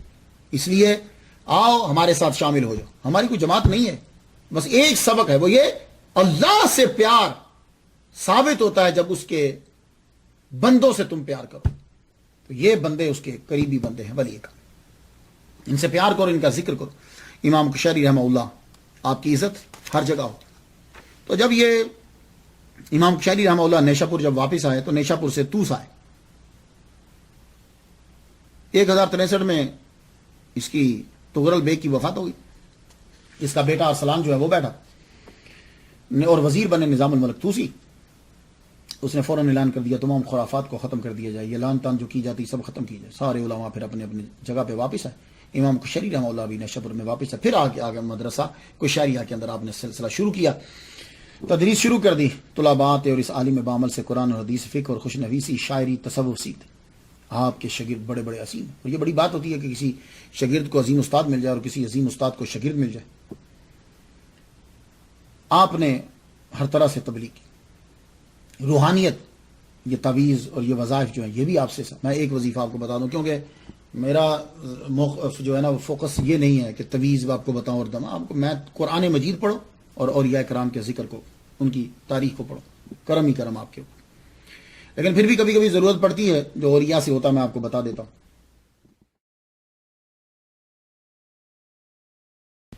آپ کے بڑے صاحبزادہ بیمار ہوئے، اتنے بیمار ہوئے کہ ڈاکٹروں نے لا علاج قرار دے دیا۔ بیٹے کی ماں جو ہے آپ کی زوجہ بہت پریشان رہنے، تو امام کشیری رحمہ اللہ سے اپنی زوجہ کی پریشانی دیکھی نہیں گئی۔ آپ اس رات سوئے تو صبح جب اٹھے تو اپنی بیوی کو بتاتے ہیں کہ اللہ تعالیٰ نے مجھے اشارہ فرمایا، جیسے اشارہ نہیں ہوتا، وَأَوْحَىٰ رَبُّكَ إِلَى النَّحْلِ، اللہ نے وحی کی مکھی کی طرف، وَأَوْحَيْنَا إِلَىٰ أُمِّ مُوسَىٰ، ہم نے موسیٰ کی ماں کی طرف وحی کی۔ یہ وحی کیا ہوتی ہے؟ موسیٰ کی ماں نبیہ تو نہیں ہے، یہ اب شہد کی مکھی بھی جو ہے یہ نبی ہے۔ اللہ فرمانا وَأَوْحَىٰ رَبُّكَ إِلَى النَّحْلِ، تیرے رب نے مکھی کو وحی کی۔ وہ کیا ہے؟ وہ بات بٹھا دینا اس کے سسٹم کے اندر، اس کے ذہن کے اندر بات بٹھانا، اس کو کہا، اس کہتے ہیں اللہ نے مجھے کہا، مجھے اشارہ ہوا، میں نے آواز سنی، ان ناموں سے، ان لفظوں سے اس کو تعبیر کیا جاتا ہے۔ اعتراض کرنے والوں کو خدا کا خوف کیا کرو یار، تم لوگوں کو صرف ولی کامل ہی ملے ہیں۔ تو آپ کو جو اشارہ ہوا، جو بتایا گیا، جو غیبی آواز آئی، وہ یہی ہے جو وَأَوْحَىٰ رَبُّكَ إِلَى النَّحْلِ۔ صبح اٹھے تو فرمانے لگے کہ مجھے اللہ تعالیٰ کی طرف سے یہ اشارہ ہوا ہے کہ یہ آیات اگر لکھ کر پلا دی جائیں تو بچہ شفا یاب ہو جائے۔ امام سبکی فرماتے ہیں کہ ایسا ہی ہوا، وہ آیات آپ نے لکھی، لکھ کر پلائیں اور دم کیا، شفا ہوگی۔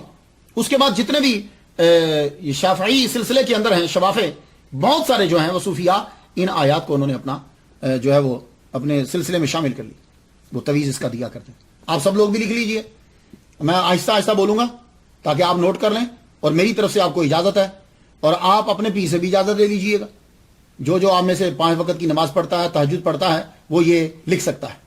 سنیے اب سورہ توبہ کی آیت نمبر 14، وَيَشْفِي صُدُورَ قَوْمٍ مُؤْمِنِينَ۔ سورہ یونس کی آیت نمبر 57، شِفَاءٌ لِمَا فِي الصُّدُورِ۔ اتنا ہی، یہ جتنا میں بول رہا ہوں اتنا ہی لکھنا ہے۔ سورہ نحل کی آیت نمبر 69، فِيهِ شِفَاءٌ لِلنَّاسِ، اسے لکھا۔ اور 15واں پارہ آیت نمبر 82،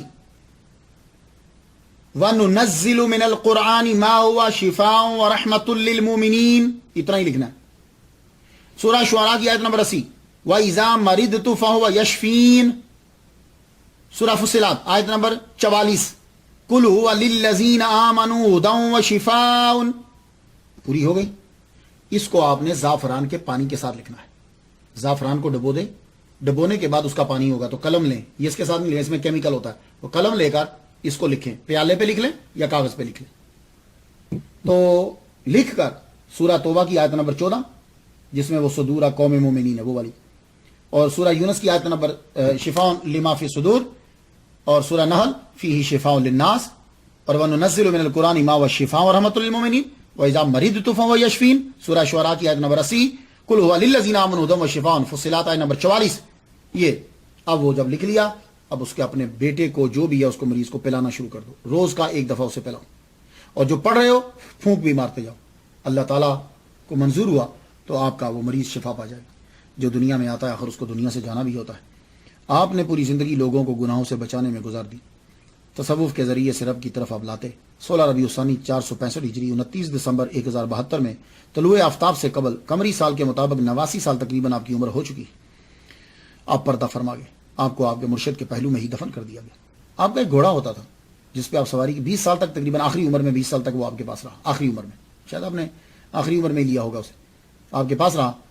تو جب آپ دنیا سے تشریف لے گئے، اس گھوڑے نے 1 ہفتے تک نہ کھایا نہ پیا، 1 ہفتے کے بعد وہ بھی مر گیا۔ جانوروں کو بھی اپنے مالک سے محبت ہو جاتی ہے۔ ہم کیسے انسان ہیں، ہمارا مالک ساری زندگی بچپن سے ہمیں دیتا رہتا ہے لیکن ہم اس کی بات کو نہیں مانتے۔ الفاتحہ برائے سال ثواب امام کشری رحمہ اللہ تعالی، وآخر دعوانا